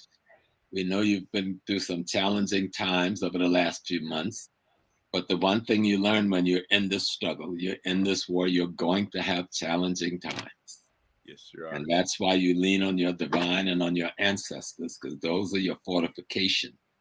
You don't drop them when you get in trouble. You pick them up higher when you get in trouble. And we're not in trouble with ourselves or with our God or with our ancestors. That's the enemy of our God and our ancestors. Yes. That when you tell truth in the world and you tell truth to the world, there's a force in the world that don't want truth told to the world because they enjoy a sort of success with deception and betrayals and misrepresentation and lies and disorder and disunity of the human population. And you've been trying to bring unity to the human family. You've been trying to bring development to the minds and the spirit of the human family. But realize there's always a force that's going to fight you on that question. And you have to be prepared to stand your ground. And you have. And that's why we love you, because I would not leave my family for anybody today, because this is the one day they do get me home and get me to be with them. And they downstairs with all the food, so y'all know I can't stay long. All my little babies, even the littlest ones, are here. But on a question real quick to help what your introductory piece is going to be, and it's the contributions to the Africans who live in the Western Hemisphere, and at this point looking at North America. It is an extraordinary contribution. The one thing I want to make clear to people, we are still Africans. It doesn't matter how brown our skins have gotten or how long we've been away from home, but a chicken is a chicken no matter where. You can take the chicken from Africa and take it to China, it'll still be a chicken. You can take the chicken from China and send it to Russia, it's a chicken. You can send it to the Caribbean, it's a chicken. So an African is an African is an African wherever he's at. We use acronyms to identify ourselves and our location. So we say African American. Africa is our race. Africa is our culture. Africa is our ancestry. Africa is our world history, world view. America is the geopolitical place that we are functioning as an African. We pay tax here. We work here. We fight for this nation. We built it. We built its economy. We've committed most of the great inventions that has happened in this nation has come from African minds, and on and on. And we've done things even for Africa. When the war started against Ethiopia by the Italians, the lines were around the corner with our people volunteering to go and fight in Ethiopia against the Italians. You know, we've always been at war. We fought against the American government to bring down apartheid. We went to the US Congress. We went in the streets of America because we knew IBM's role in apartheid. We knew America's role in apartheid. And we put the pressure on America, and we made them feel that pressure. We made their banking system feel the pressure. You know, when they murdered Patrice Lumumba, we were in the streets of America. though the press may not have carried it overseas. But the term African has been a label we've used as far back as we've been here. In 1770, what, 7 or 8, the Black people in Massachusetts formed a secret society called the African Free Lodges. You had the Sudanese this, and you know, Sudan is an Arabic word that really means black.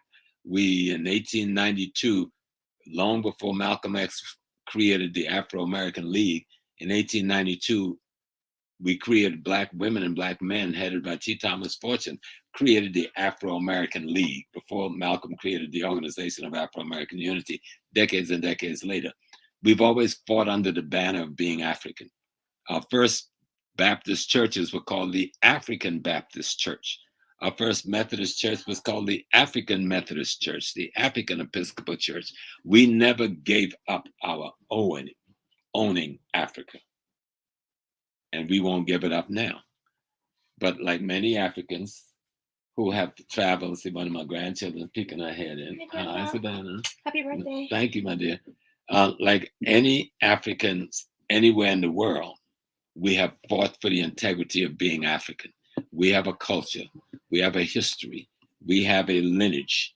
And it doesn't matter whether I remember my great-grandma's name. All I got to remember is I am Africa. That is my lineage. At the end of the day, we all come from the same mother and the same father. And so our contributions, as we will learn over the time in the discussion on the question, we will show the world what we gave. Without the African in America, there would be no America. There would be no America economically. There would be no American technologically. We brought the first decent medicine they had in this country. We're responsible for the light bulb in this country. We're responsible for the computers in this country. We're responsible for so many things that they have taken credit for, but we can show on record that we created for this nation. So I am African, having a godly experience on earth. I am God, having the human experience as an African, thank God. I'm not afraid. The African culture says only God exists. Like the Ghanaians call it Jinyami, Naninyami. Only God exists. Everything else is an aspect of that existence. That's our culture. You know, we don't need a religion because our culture is our religion. You know, it is the universe that is the divine, the totality of everything. That's what our culture says. And we've tried to live that out, believe it or not, in many quarters in African America, even though we may have forgotten why we do a lot of the things we do. When we do the research, we do them because we brought them with us from Africa. And it has saved our lives. We've hidden ourselves in the churches, and that was the only sanctuary we had. So that's where we put Africa. And if you want to look at that, look at the white church and look at the black church. So what is the difference? One has Africa in it, and one has Europe in it. And that's the fundamental difference. So we are an African people. Some of us was here before Columbus came, and we amalgamated with those that came on the ships after Columbus came. And here we are again, raising the fundamental question, trying to re-educate ourselves and re-educate our people about who we are and what we must do in order to get control of what I always call the basics, the economic, politics, and culture of the communities we live in on the planet Earth. And we'll never be able to do that until we know our history, to erase the enemy's mystery about our identity. And identity is essential to claim freedom. So my dear beloved Sister Susan, and my dear brother Reverend, and all of the beautiful African people around the world, I'm going to go downstairs to my family because I know that granddaughter that came up, that was the signal to say, you need to come downstairs. So Yes, yes. I need to Taking that. I love you much. You are me and I am you. Remember, look at me. You Yes. belong to me. I belong to you. You are me and I am you. I will die for you, but I will also live for you. Yes. That's what being Africans mean. Well, thank you, brother. We appreciate you and love you, man. Thank you, and I love you much. Peace and blessings. Thank you so much. Bye. Bye-bye. Wow, that was a short, It's straight, about that powerful one. Over to you.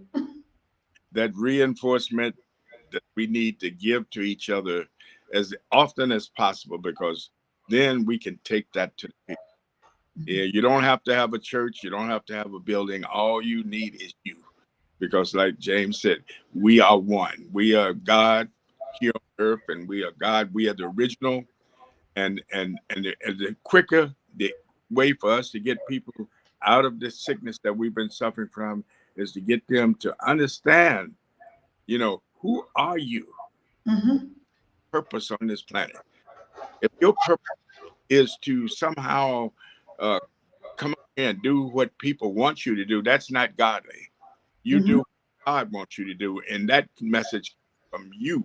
You can't get it outside. And I tell people every day, whatever it is you believe, if it is not attributed to your happiness, to your joy, if it doesn't bring joy to the people around you, then that is you question that. You need to look in the mirror every day before you leave home and remind yourself that I have a job to do. That's what I'm on this earth for. I have a responsibility, and nothing will impede me from making that a possibility for every human being in existence. Great. Great seeing James here. Thank you so much. Thank you so much, Baba. Um, we are going to start the program with you on Monday. We have a Sister Snovia that is coming up, but you and we're going to put the agenda. You're doing Monday. You want us to do Monday because we want to talk about your show and where you will be and who should be and how they get connected to you and all the things, isn't it?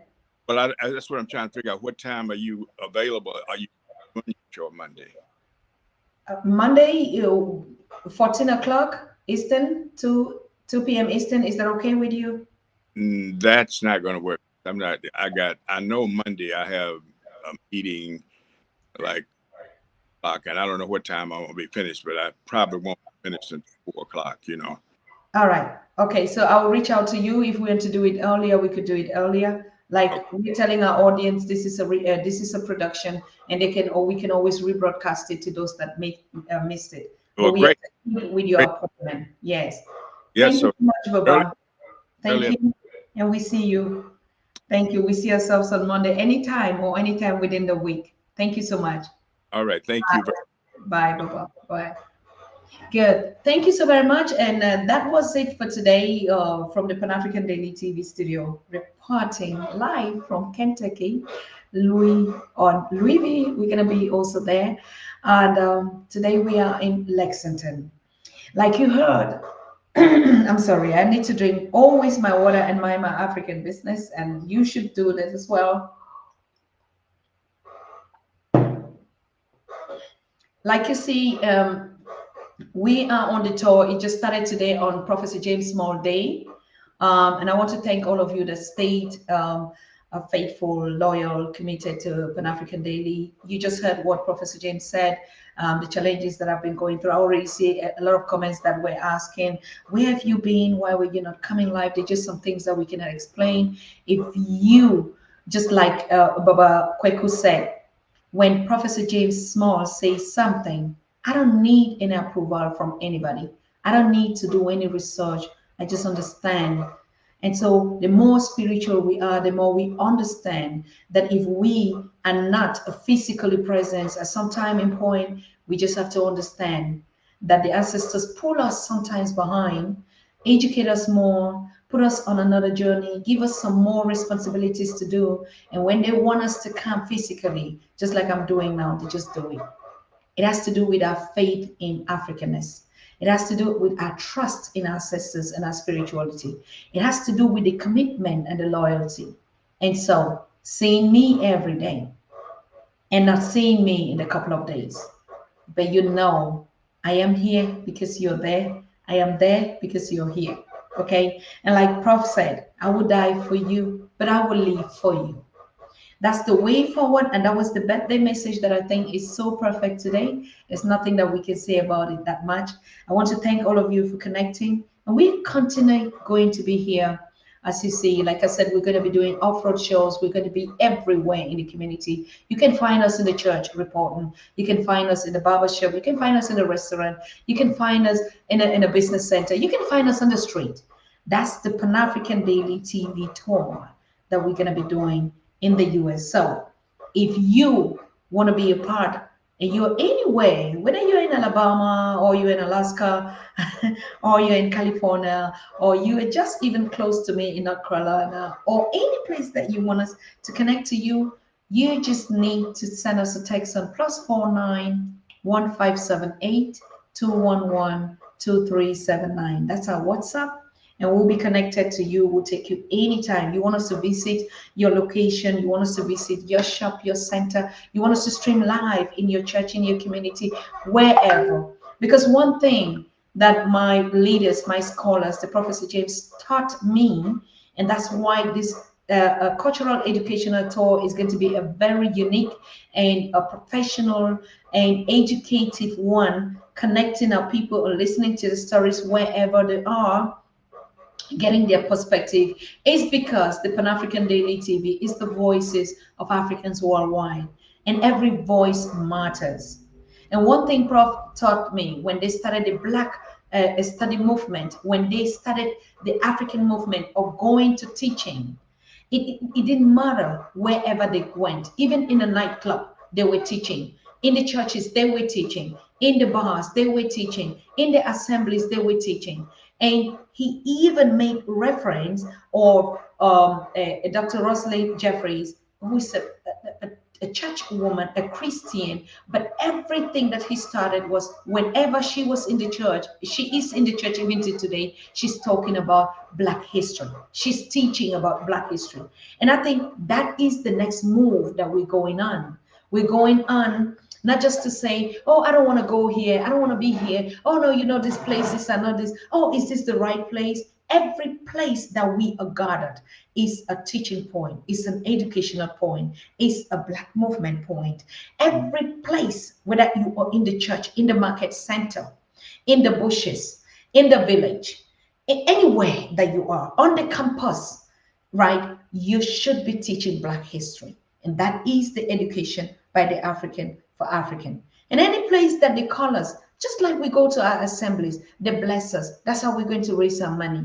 If you call us to be in your, like we were at Smart Braid, and the girls at Smart Braid, I told them the next time we're going to come here, we're going to report live, and all of you, the monies that you're going to earn on that day, you can support the Pan-African Daily. So being to build this kind of an economic situation doesn't mean that we must always tell people, oh, you know what, you're going to buy a ticket to visit. Yes, of course, we're also going to do that. We are also going to go to assemblies where we say we want to raise funding for this to keep up the running of our institutions, our existence, to support projects in our communities. Whether we'll be going to a barber's shop to raise funds for him to empower his business, that would be the purpose of Pan-African Daily. We're not only going to say, oh, here we're coming, give us money, put us money in our pocket. No, we are going in any space. And in that spaces, if they have a need, where we know that you watching us in that space would have to contribute, fine. But we're also going to go to other spaces like Baba Kweku was saying, they're going to go with their media anyway. You call them, you are going to bless their work because these are teachers, these are missionaries with a mission to tell us stories, to teach one of us, to unite us, to connect us, to change your life, to remind you of your purpose of being here in this point in time. Why won't you bless them? If you go to take credits to buy places where we live, just single people at home, why would you take them and put it in your teachers, in your mentors, in the organizations that is putting our lives back together, that is empowering us? That is how we want to build our own wealth by ourselves.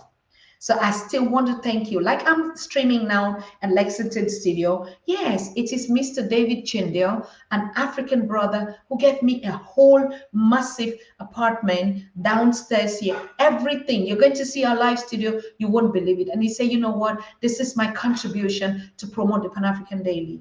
And when we went to Africanza, they gave us another larger space where when we want to connect and interview even their stars and have a daily conversation about the people or the Africans in Lowell, we have to meet there. So we don't have to pay any rent. We don't have to rent anything. And I was even given a car.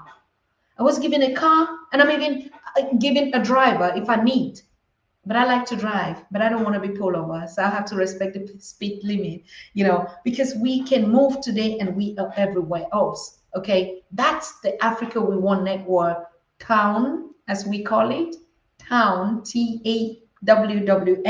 And if you want to be a member of town, please, you just need to reach out to us. So yes, that's how we used to meet in the village. That's how, call it a church today. Call it anything today. Call it the mosque today. Call it anything. Those institutions are not going by what is being said there. And that's why we need to be there. If it is a mosque, it is a gathering of people. And if we have to be there to speak or to teach about Black history, to teach about our stories, to share our perspective together, why not?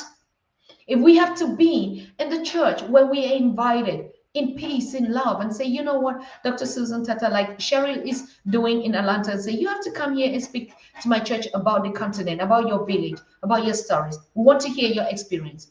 What is stopping me from going there? Because I would say, oh no, I'm not a Christian, or I don't believe in the Bible, or this. No, every place that we gather is a center for teaching. And that's how the Black Studies, that's how the new curriculum on our education is going to be. It's a moving education, and that's what the Pan-African Daily TV is going to do. I want to thank all of you, whether you're on the continent, in the diaspora, in Europe, everywhere in Asia, where you're watching me. I already see people saying, we're watching you from Russia right now. And I can imagine the time out there. I want to thank all of you. Wherever you are, please make sure you keep in touch with our scholars. Baba Kweku is going to be coming here, telling you about their TV that they're building there. We're going to bring that media also on Pan-African Daily, so they give us a rundown. I would also be happy to be a guest on that media. And that's the way we're going to build these economies by ourselves. But make sure that you'll be supporting us. We're going to be giving you access to how you can support this movement. If we are on Baba Kweku's show, how you can support. And anyway, every support is necessary. Be it material, be it financial, be it spiritual, be it morally, be it physically, to just attain. If we are gathering somewhere and we say, meet us at this spot, please gather the community and we meet. Because it's not only going to be digital, we're spiritual people, but we connect face to face. We eat together. And I'm also coming up with some terminologies from the continent. Like you heard me today, I said Baba Kweku. And you know, it's a language. Baba, some people say, oh, Baba is because you're elderly. Do you know what elderly means in an African village? I will teach you when we gather, and I will tell you the meanings. And so we might go by our titles. Of course, we do love it. It's an honorable titles that they give to us. But we refer to ourselves as Baba. We refer to ourselves as Mami, right? And so Mami doesn't mean it must be a mother that has children. Mami is an honor. So you call me Mami Tata, Mami Eni F4. You know, it's the same thing like Nana. It's the same thing like F4. You know, we have to start using our, and this is what I'm bringing to our people. I'm bringing it, this African touch, the village girl touch, the simple things that we do in the village, that we've lost touch with them. And we're going to share this experiencing. We're going to teach in a lovable way, in a makeable way, in an African way. And we're going to eat in the one bowl, like we do the fufu eating in Ghana, just like we do in the Senegal as we eat our rice from one plate, and nothing is going to stop us. That's our business. That's our African business. And each time we drink, we remind ourselves of who we are. So I want to thank all of you. Thank you for watching from Zimbabwe. Thank you. Your story. Yes, your story. I know we are not going to end up without actually thanking all of you that are supporting, that are connecting. I want to remind you, Pan-African Daily is back from today. October 22nd was the day we pledged honor to our ancestors here, celebrating the birthday of a son, Professor Jane Small, and every day, 2 p.m. between 3:30. Like I said, you see what the technique that was acting today. So just click Your notifications, we're going to be live every day. I said every day. I didn't say we're going to miss a day off. We can keep the conversations short, but I said every day. And you can imagine what my ancestors have been doing with me in the background. Can you imagine? And so you can imagine if I come now in the physical, the power, the greatness, hi, the anxiety. Ooh, yes. And the punches with us. We're going to spot everything on point. Okay. So get ready for the Pan African Daily TV with Dr. Susan Tatah and the entire crew. All of you are commentators, are sharers, those on the continent, those in Europe, those in the. And you know what? We are still at 72 subscribers. And Felicia, my sister from Happy Movement, was like, Dr. Susan, I just don't understand why Pan African Daily TV is not having 1 million subscribers by now. I just don't understand what is going on. I still and she went on to say, but we know this is still this negative energy, like Professor James said, is anything that you're saying is going to be slow. But you know what? We are not going to give that any chance. We're not even going to take it for an excuse. So you just go on and subscribe and share the Pan African Daily TV or tour in the US, in your communities, in your families, in your neighborhoods. I'm talking to my siblings out here for everyone to subscribe so that when we go from neighborhood to neighborhood sharing our stories, particularly me bringing the village girl experience into your community with my broken accent, with with everything that you want to think about. And so when I would say, and you keep correcting me and you say, no, Dr. Susan, no, it's not like that. Mommy is not like that. And so we say, Baba, all right. So that's the bond, that's the African experience that we all have in our genealogy, and nobody's going to stop us from that. So yes, I said 2 p.m. Eastern, so you can adjust your times. And I know we are on 6 p.m. GMT on the continent, and if we refer it to Europe CET, so we're going to take like 8 p.m. South Africa, and so that's how we connect. But if you have set your notification bells, please, you wouldn't even need to bother, because when we give the signal, you just join the show. And like I said, we're going to be doing a lot of off-road. I'm just getting some equipment for myself, interviews and stuff like that. I need some cameras on my waist. We'll be talking to the people on the street, or where would we not be? Anything that you just see us do, join it. Don't be so too much into these systems that have put us into a nutshell or into a frame. No, we must be professionally dressed. We must be typically dressed. We must be looking. We must put a makeup, or we must be doing. No, no, no. I saw the Kanye West. How they call it here? The comfortable shoes. And my boys, Jaden and Bayway, they just walking. I said, "What is this? It looks so ugly." He said, "Oh, no, auntie, this is the Kanye West brand, and the shoes, they're so comfortable." So what am I saying? Whether we are mobbing, what are we doing? Well, we're going to do the morning shows. We're going to do the midnight shows. We're going to do the comedy. We're going to be where the people are celebrating. We're going to find out how Africans are interacting. So please make sure you click subscribe and your notification bells. I might just be behind your yacht right now speaking, and you never know. Okay. So yes, we're here. And please don't forget, yes, we're going to be going around with we are coming out with a merchandise called Drink Water and Mind Your African Business. They're going to be our cups and our glasses that we're going around with, and some t-shirts for our merchandise. We're going to go to all these places. Whether they're going to be in the church, you're going to be able to support and get a merchandise for yourself. Okay. And so, yes.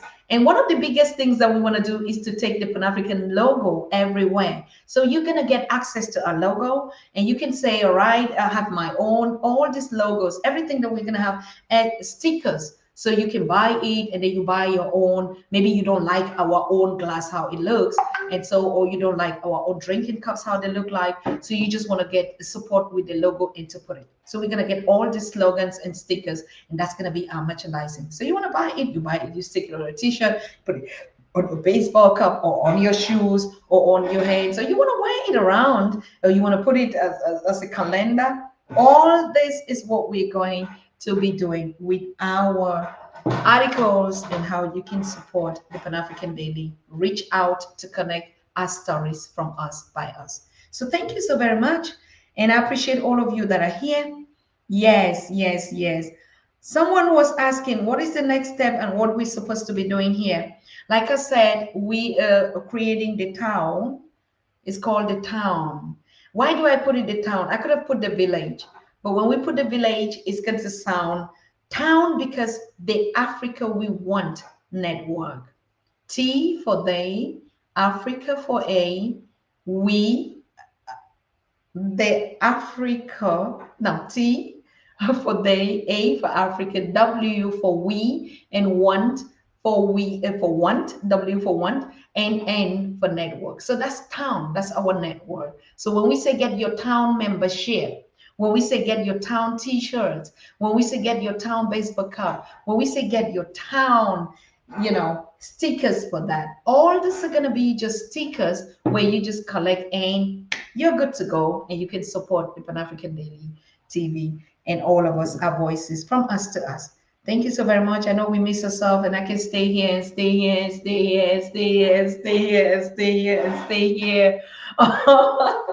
But I know Baba Kweku has to go. We have to go. You also have to go. The continent is sleeping already. And like I said, we'll be doing morning shows even 9 o'clock, where it's actually early mornings on the continent. And if it's midnight.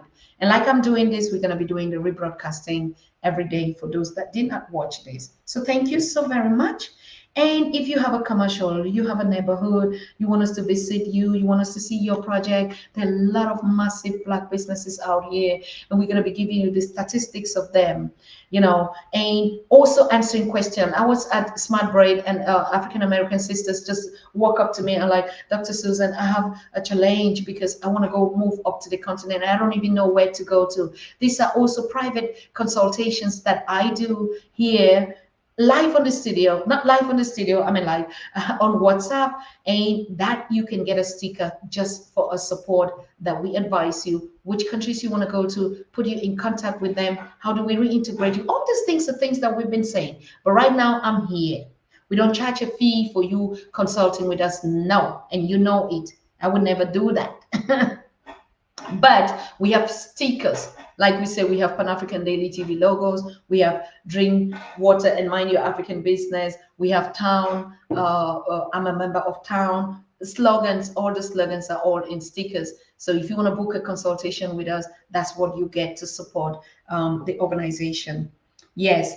And we'll be introducing our nominees to you, our executive teams in America, who are those that are going to be representing the branches here. And then the branch in the Caribbean is already also currently going on in creation. Europe, you already know we have that. And so all the stickers and all that nominations will also be going on the Pan-African Daily TV, and also awards. Baba Kweko is here. Professor James Moore is here. Dr. Leonard Jefferson, Dr. Rosalind, Dr. Professor Baino, Happy Movement, and Felicia, and all that. When are we going to award them? Pan-African Daily TV award in the US is also going to take place.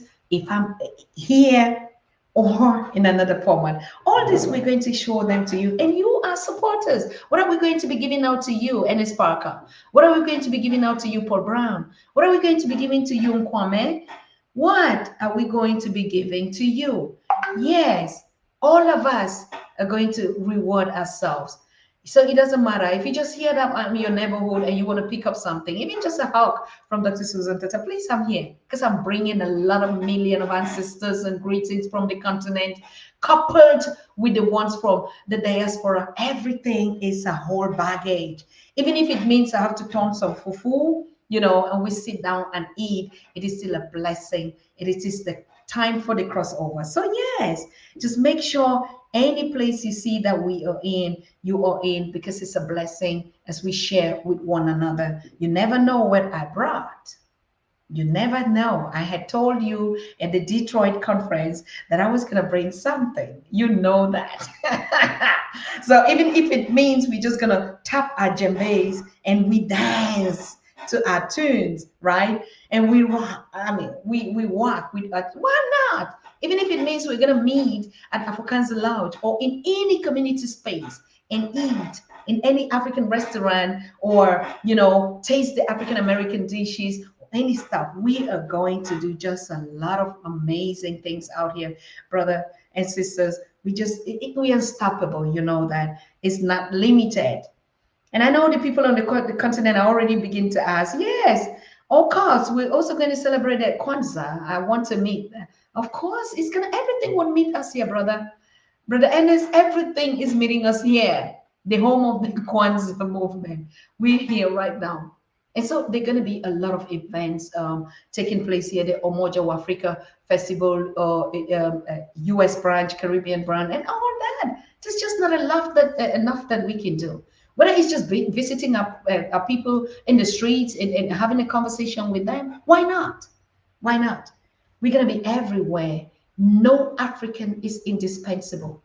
No African is indispensable in the building of the Africa we want. The Africans on the street, the Africans in the prisons, the Africans that are marginalized in everywhere. You are a part. It is even your voices that we are representing. Physically, spiritually, morally, we are one and one forever. On the continent, in the diaspora, anywhere, like I said, even on our street, any place. We don't have a space that we say, oh, she has to be only in the studio. And the studio is where I just come, bring you the things in the street. Record, bring our guests, and tell what we're going to be doing. But the most things that we're going to be doing, we're going to be on the ground. We're going to be in the field. You already heard Baba Kweku said it. We're going to be on the street. And you also have to be there. We're not going to do a million march. We're not going to say, oh, meet us at this juncture. You will not see us coming, but you're there. Okay. So thank you so very much. Thank you. Thank you. Thank you. Thank you. We see ourselves tomorrow again. I'm working on it, Dr. Tatah. I want to create a catalog of information. Wonderful. Should I reach out to you, Brother Ernest? So there will be no reason why we keep doing the same things. If you I just threw the ideas out there and you think that, okay, I'm already in that branch anyway, or you can just ask, because I went to where did we just went downtown Lexington here, and we were looking for small stuff that we could do. And I didn't find any Black business around that was doing it. But now I'm here. We want to do stickers, a lot of stickers. Are you in that brand? We want to do a lot of calendars, catalogs. We want to give giveaways, things that are symbolic on us. We want to create our ancestral shrines. I don't want to say it right here, but if you want one, you have it. So we need you. Come on. I'm not bringing it from the continent. This is how I came up. See me. This is how I came. I couldn't even carry anything. So everything that we need is where you are.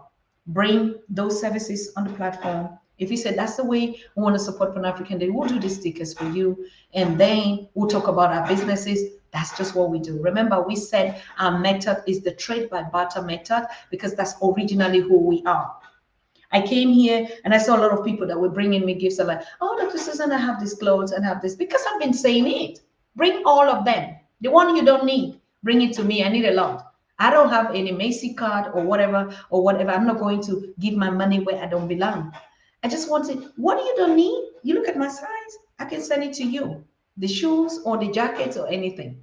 That's the spirit, my people.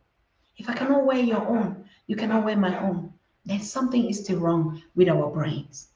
Because that's how we do in the village. You just go, you pick the wrapper of mommy and tie. You pick the cover of Baba and wear. That's it. We enter into the room. What has mommy cooked today? And we just go and we sit and we serve and we eat and we dance. Yes, that is it. That's the major trick out here. Then they say, I love your love, Dr. Tatah. I cannot do without it. I can't do without this love, bro. I don't know. I went to our brother in the barber shop. I cannot wait to get the brother live in his shop at Lexington. They're a new circle, I will give you all the information here. If you're in Lexington, please meet up at Smart Breaks New Circle, or because that's exactly where our brother, I think he's Brown. Oh, I met him yesterday, but I was in a hurry because I had to prepare this. And the brother, I'm telling you, the cuts that he gives there, and we'll be there. He was playing some old school Black music and we danced in there. That's how the party starts. Do not expect me to tell you, buy a ticket only and meet me this place. No, you just be watching. If we say we are rocking tonight at Africans Aloud, please just pick up your shoes if you're around 30 kilometers or Frankfurt around here. Let us meet. That's the spirit. Okay. I want to feel you.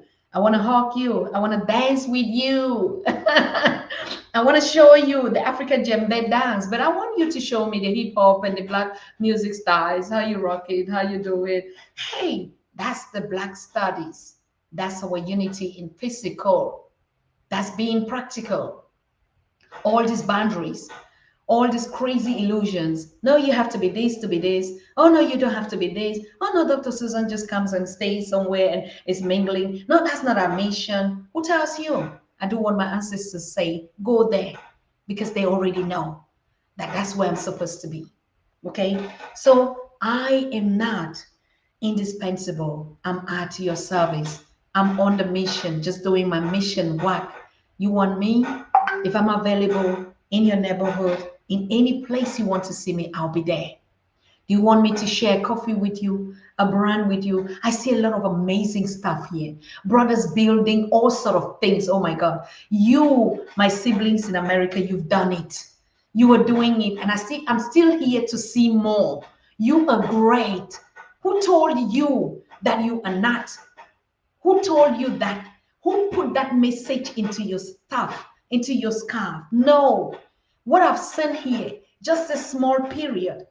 The attendance, oh my God, the politeness. I said, what am I? Where am I? I'm in a space where you even greet people, they don't even look at you. They're just so cold and light. And I just come here and everybody's like, and I keep telling them, no, not ma'am. I know you said, thank you, ma'am. Thank you, ma'am. No. In the African, we're going to say, thank you, mommy. It's mommy. Okay. Mommy and Baba. Mommy and Baba is here. So your mommy, Nana F. Tata is here. And when we see ourselves, it's just mommy and Baba thing. And we do the mommy and Baba thing. I can't wait. Yes, Wayne, get it right. You say yes. I can't wait to see you, Dr. Tatah. I can't just not wait to see you. I had promised you this long ago. Whatever was keeping us, whatever was disturbing it, nothing now.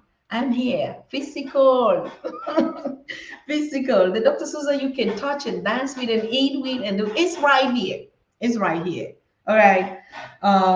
Whether we're going to the movies or we're going to watch a documentary or we're going to celebrate or we're going to Miami Beach or we're going to where, oh, hey, take me around. I'm home. I'm also home. Remember, we're home everywhere we are. I want to share those beautiful, amazing stories. I want to share those beautiful sceneries about you. Honestly, I just want to say it. I'm watching, Mike Alexis from the Dominica. I miss you here. I miss you here, my people. We miss ourselves so much. And that's the reason why we have to keep on going. Sherry, I can't wait. I can't wait to taste your food because you've been doing this all the time on Pan African Daily. And I used to tell you people, wait, the day I'll be here. Where's Kofi and Zuma?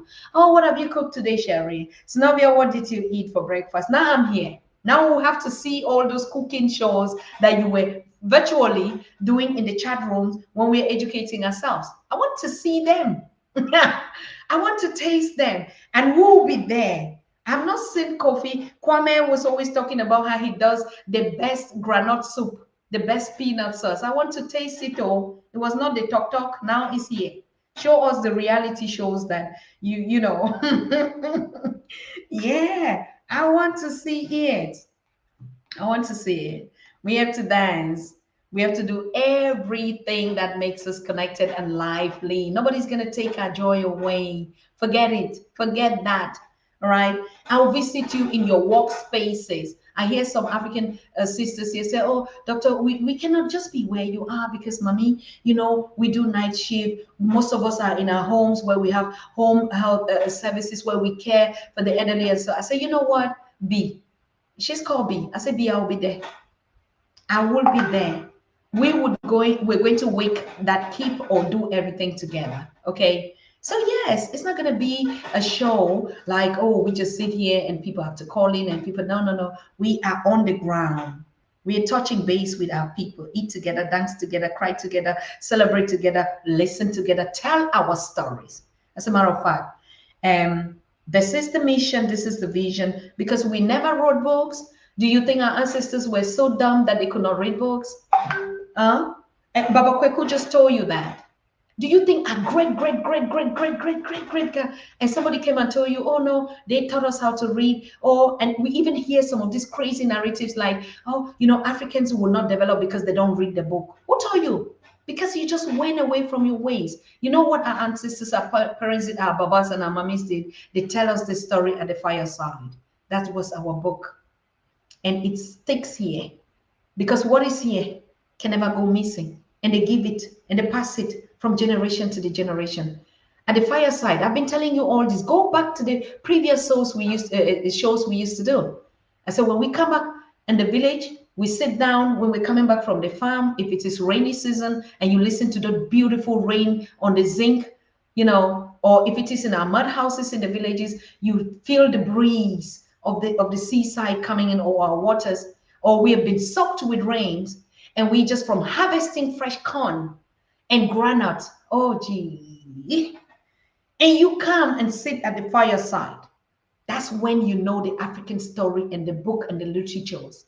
Because our elders would be telling us how they used to be warriors, how they used to go and catch cutting grass, this bush meat. And you know what? I was driving with Larry here, and Larry was just telling me, Mommy, look at bush meat. The level of bush meat on an American streets, highways is so crazy. We nearly stopped to collect one and come and roast for a barbecue. And I asked myself, if I'm living here, why will I go to shop at the mall to buy meat? Wow. I mean, this is some of the things that I've said. Being here and we were driving and I just saw, an antelope has been killed in there. And I asked, and Larry looked at me and like, Mommy, what do we do now? I say, do we need a license to collect it? You see, that's what I need the teaching. I don't want to do some things before I'm caught and put in jail here that I just maybe did something. I want to get my elders, Dr. Kweku, all of them tell me, okay, doctor, if you're driving on the street, you can catch a meat, because that's how we hunted. And when we stay at the fireside roasting all those bush meat, those antelopes, and those crocodiles that came, that's when you heard the beautiful stories of your elders, of the Baba.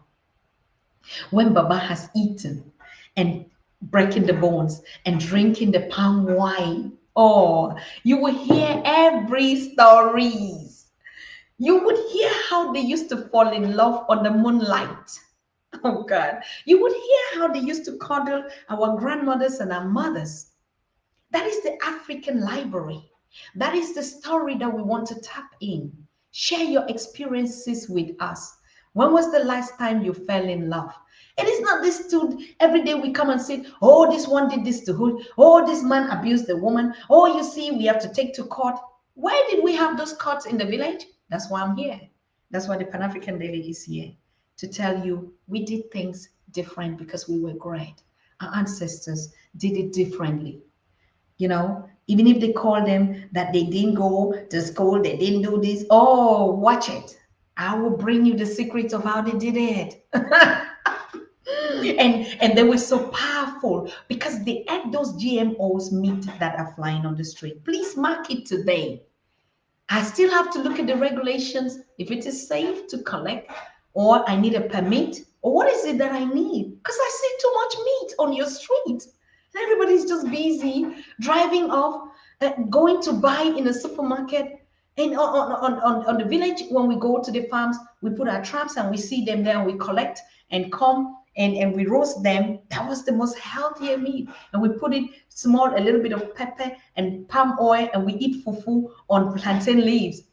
What do you want to tell me could eat that? Which kind of a billionaire lives so healthy and so simple and so happy like that? So I'm bringing you those village stories, and we share this experience, and we try them, and we do them, and you would see how great we had always been and how we would always be. Okay. Yes. Thank you. Yeah, we're gonna share. We're gonna share our cooking histories out here. I cannot wait to taste Synovia's stew. Synovia, you're going to Ghana, but you're going to be back, and I would say I cannot wait. We call it roadkill. Okay, roadkill. Brother Leo, when you call it roadkill, and the roadkill is standing there, and I see most of them just decaying. So you don't know pepper soup. You don't know what we call mommy and baba, they call pepper soup. I'm going to teach you how to make pepper soup. I'm telling you, when you see those roadkills, it will be somebody's, and I know the systems. When they see that Africans, we start putting value on it. How they're going to start tasking us or having a supermarket for that. But I can tell you your businesses and the money that you're looking on, or on the street, in the trash, and nobody's paying attention. Our fathers did it, and we're gonna do it, and we're gonna build our empires with it. So we're gonna get our roadkills. I'm telling you, I can't wait to see if I can collect some one lively one, the one that is just been palm and we roast and eat fufu. Yes. Oh yeah. All right. Yes, but I'll share more of these stories with you under the moonlight. You know how we cuddle, how we steal and went to nightclubs. Today, our young people, Jane just said me, "Mommy, could you drop me here and pick me here?" And I looked at my boy. I said, "Jane, wow, how I wish you need to know the steps." We call it the gymnastics we used to do to go out under the moonlight to go and even just listen to music playing somewhere. When our sisters would go for a dance and we would hide on their backs and we would tiptoe. And you can imagine you're going just for an hour because you have to come back. Because when mommy wakes up and saying we're going to the bush at 6 a.m., you don't have a choice. You cannot even say you were out because you're part of it. You just have to pretend you were not out. But today, drop me here, pick me here. What a privilege. So I'm going to bring you the real experiences, how we did it those days, and we survived. And maybe it can just change your mindset of thinking that you're suffering, but you're actually on it. And so another thing would be, how do we move? Do we want to get that experience on the continent? That's why I'm here. And we'll be going there. We don't eat roadkill even in Texas unless Texas police do what? All right. I want to hear another round. I have to put this on the show. Baba Ennis says, we don't eat roadkill even in Texas unless Texas police are not around. All right. I think you were just telling me that. Okay. What about the moonlight collect? Okay. Let's see what we will do. And today, if you ask Monica, even watching us, they will tell you. If you ask all the Africans here how we did all this to curate coming out, going to disco, even the first time I had to put on a pant, a pant like a trousers, and the beatings I would get for just even dressing to look like a man, and talk less of some kind of ideologies that are coming up today. If I didn't have to wear a gown that has to go right down and that ideology of, and sometimes I used to still ask my mom, like, Mom, wait a minute. I asked Mama, I said, Mama, I see even in our traditional cultures, they just put the raffias and like in our, used to see it today. And we didn't even have to cover anything. What was the reason of we have to put on this then to look this? So all these Europeanized systems, it is okay. It is fine. But now we are upgrading, uplifting. We're bringing our experiences, how we did in those days, and nothing has changed. And something is still good. Some people eat roadkill. I just want to know the conditions, how to get it. Okay. You will see the pepper soup. You think that I brought it. All right. So thank you, my people. It was really, really nice connecting with us and sharing some wonderful time. And as you can see, nothing has changed, isn't it? Nothing changed about my laughter. Nothing changed about my physique. Nothing changed, even though we went through all this wilderness, pullback, setbacks, and stuff. We can only get greater. We can even get more sweeter. And some people tell me, "Oh, Dr. Susan Tatah, your new look, your braids, they make you look young, and they stand you out." And I'm like, "Wow!" Like Baba, like Baba Kweku was saying, It's not a matter of it. We stay young as much as we want. Dr. Elaine said, don't use that word here.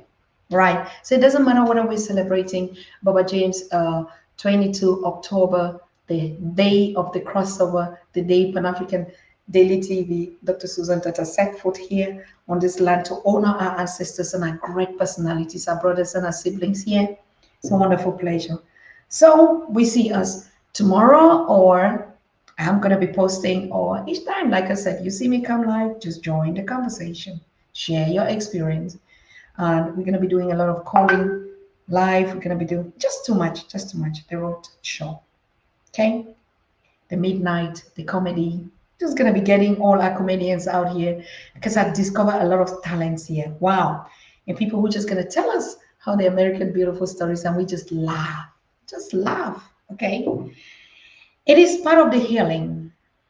Really part of the healing. Part of the mission. Don't question, like Baba Kweku said. If James would tell me something, I use his quotations. I don't disrespect Baba James. I just believe it. I don't need to do research. Anything that he just tells me to do. And when we get to that point, where we just so trust ourselves, where we get connected, where we are healed, where we are healthy, you tell me jump, I jump. I tell you jump, you jump. That's where we'll be at that point. As a matter of fact, that is it. That's what I'm saying. We trust us, we love us, we engage, and we share, and we connect. That is the 12-12. Okay? Thank you. I look forward to seeing you beautiful people. And I'm here, like I said, bring all my stuff. Okay? You look at, I'll be sending you my sizes. I'll be sending you the sizes. And I was just moving around the quarters and I see some yard sales. I said, what is this, babe? Babe say, mommy, it's a yard sale. I said, what's a yard sale? Is it people who have a lot of stuff in their basement, or maybe for kids and stuff like that? I said, they go and buy and say, so no, even the things, because we buy a lot here, we just buy, keep. And I'm like, what? Right. So if you think of doing your yard sale, think of the Pan-African Daily, think of the people on the continent, think of those that don't have access to that and they need it so badly. We can help. I am here. Okay. Thank you, and we see ourselves tomorrow. Did I miss something? Did I forget something? I don't think so. So continue loving us. We continue loving ourselves. Continue clicking, sharing, subscribing to all your families out here.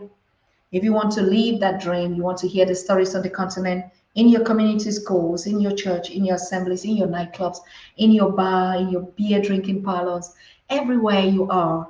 Okay, in your salons, in your barber shops, call us. We're gonna be there, and just ask all your guests and your visitors to click and subscribe, and we tell our stories by us, from us. Thank you so very much. It was a pleasure, and we keep in touch. We see ourselves anytime I can be live. Remember, it's still afternoon here. Spaces are clean, beautiful sunlight, and my studio is so lighted. There's the main door, too much natural light, or outside the other way. So anytime we are here. Thank you. So we see us anytime connected. You are watching the Pan-African Daily TV with Dr. Susan Tatah.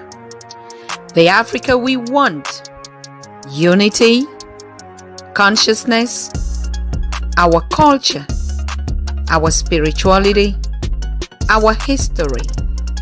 One Africa for Africans worldwide.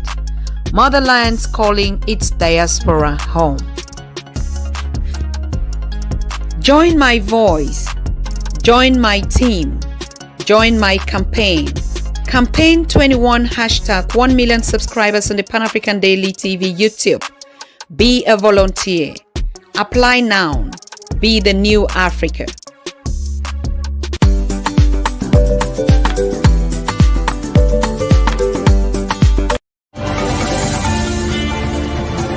After centuries of misguidance caused by slavery, colonization, lack of awareness of our history, and institutional disinformation, a new Africa is on the move, determined and getting organized.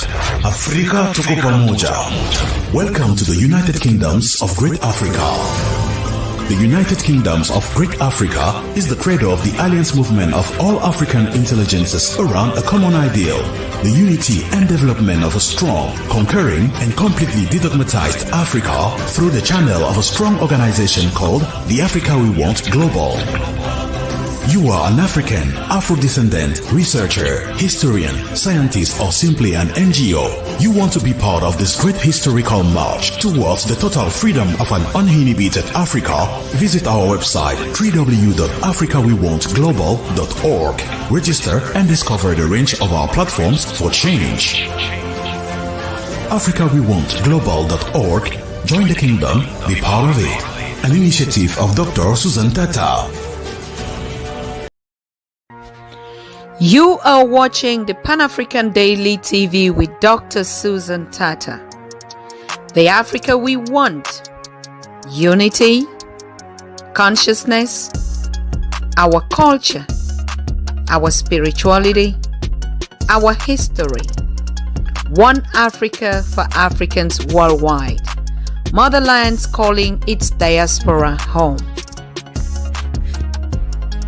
Join my voice. Join my team. Join my campaign. Campaign 21 hashtag 1 million subscribers on the Pan-African Daily TV YouTube. Be a volunteer. Apply now. Be the new Africa.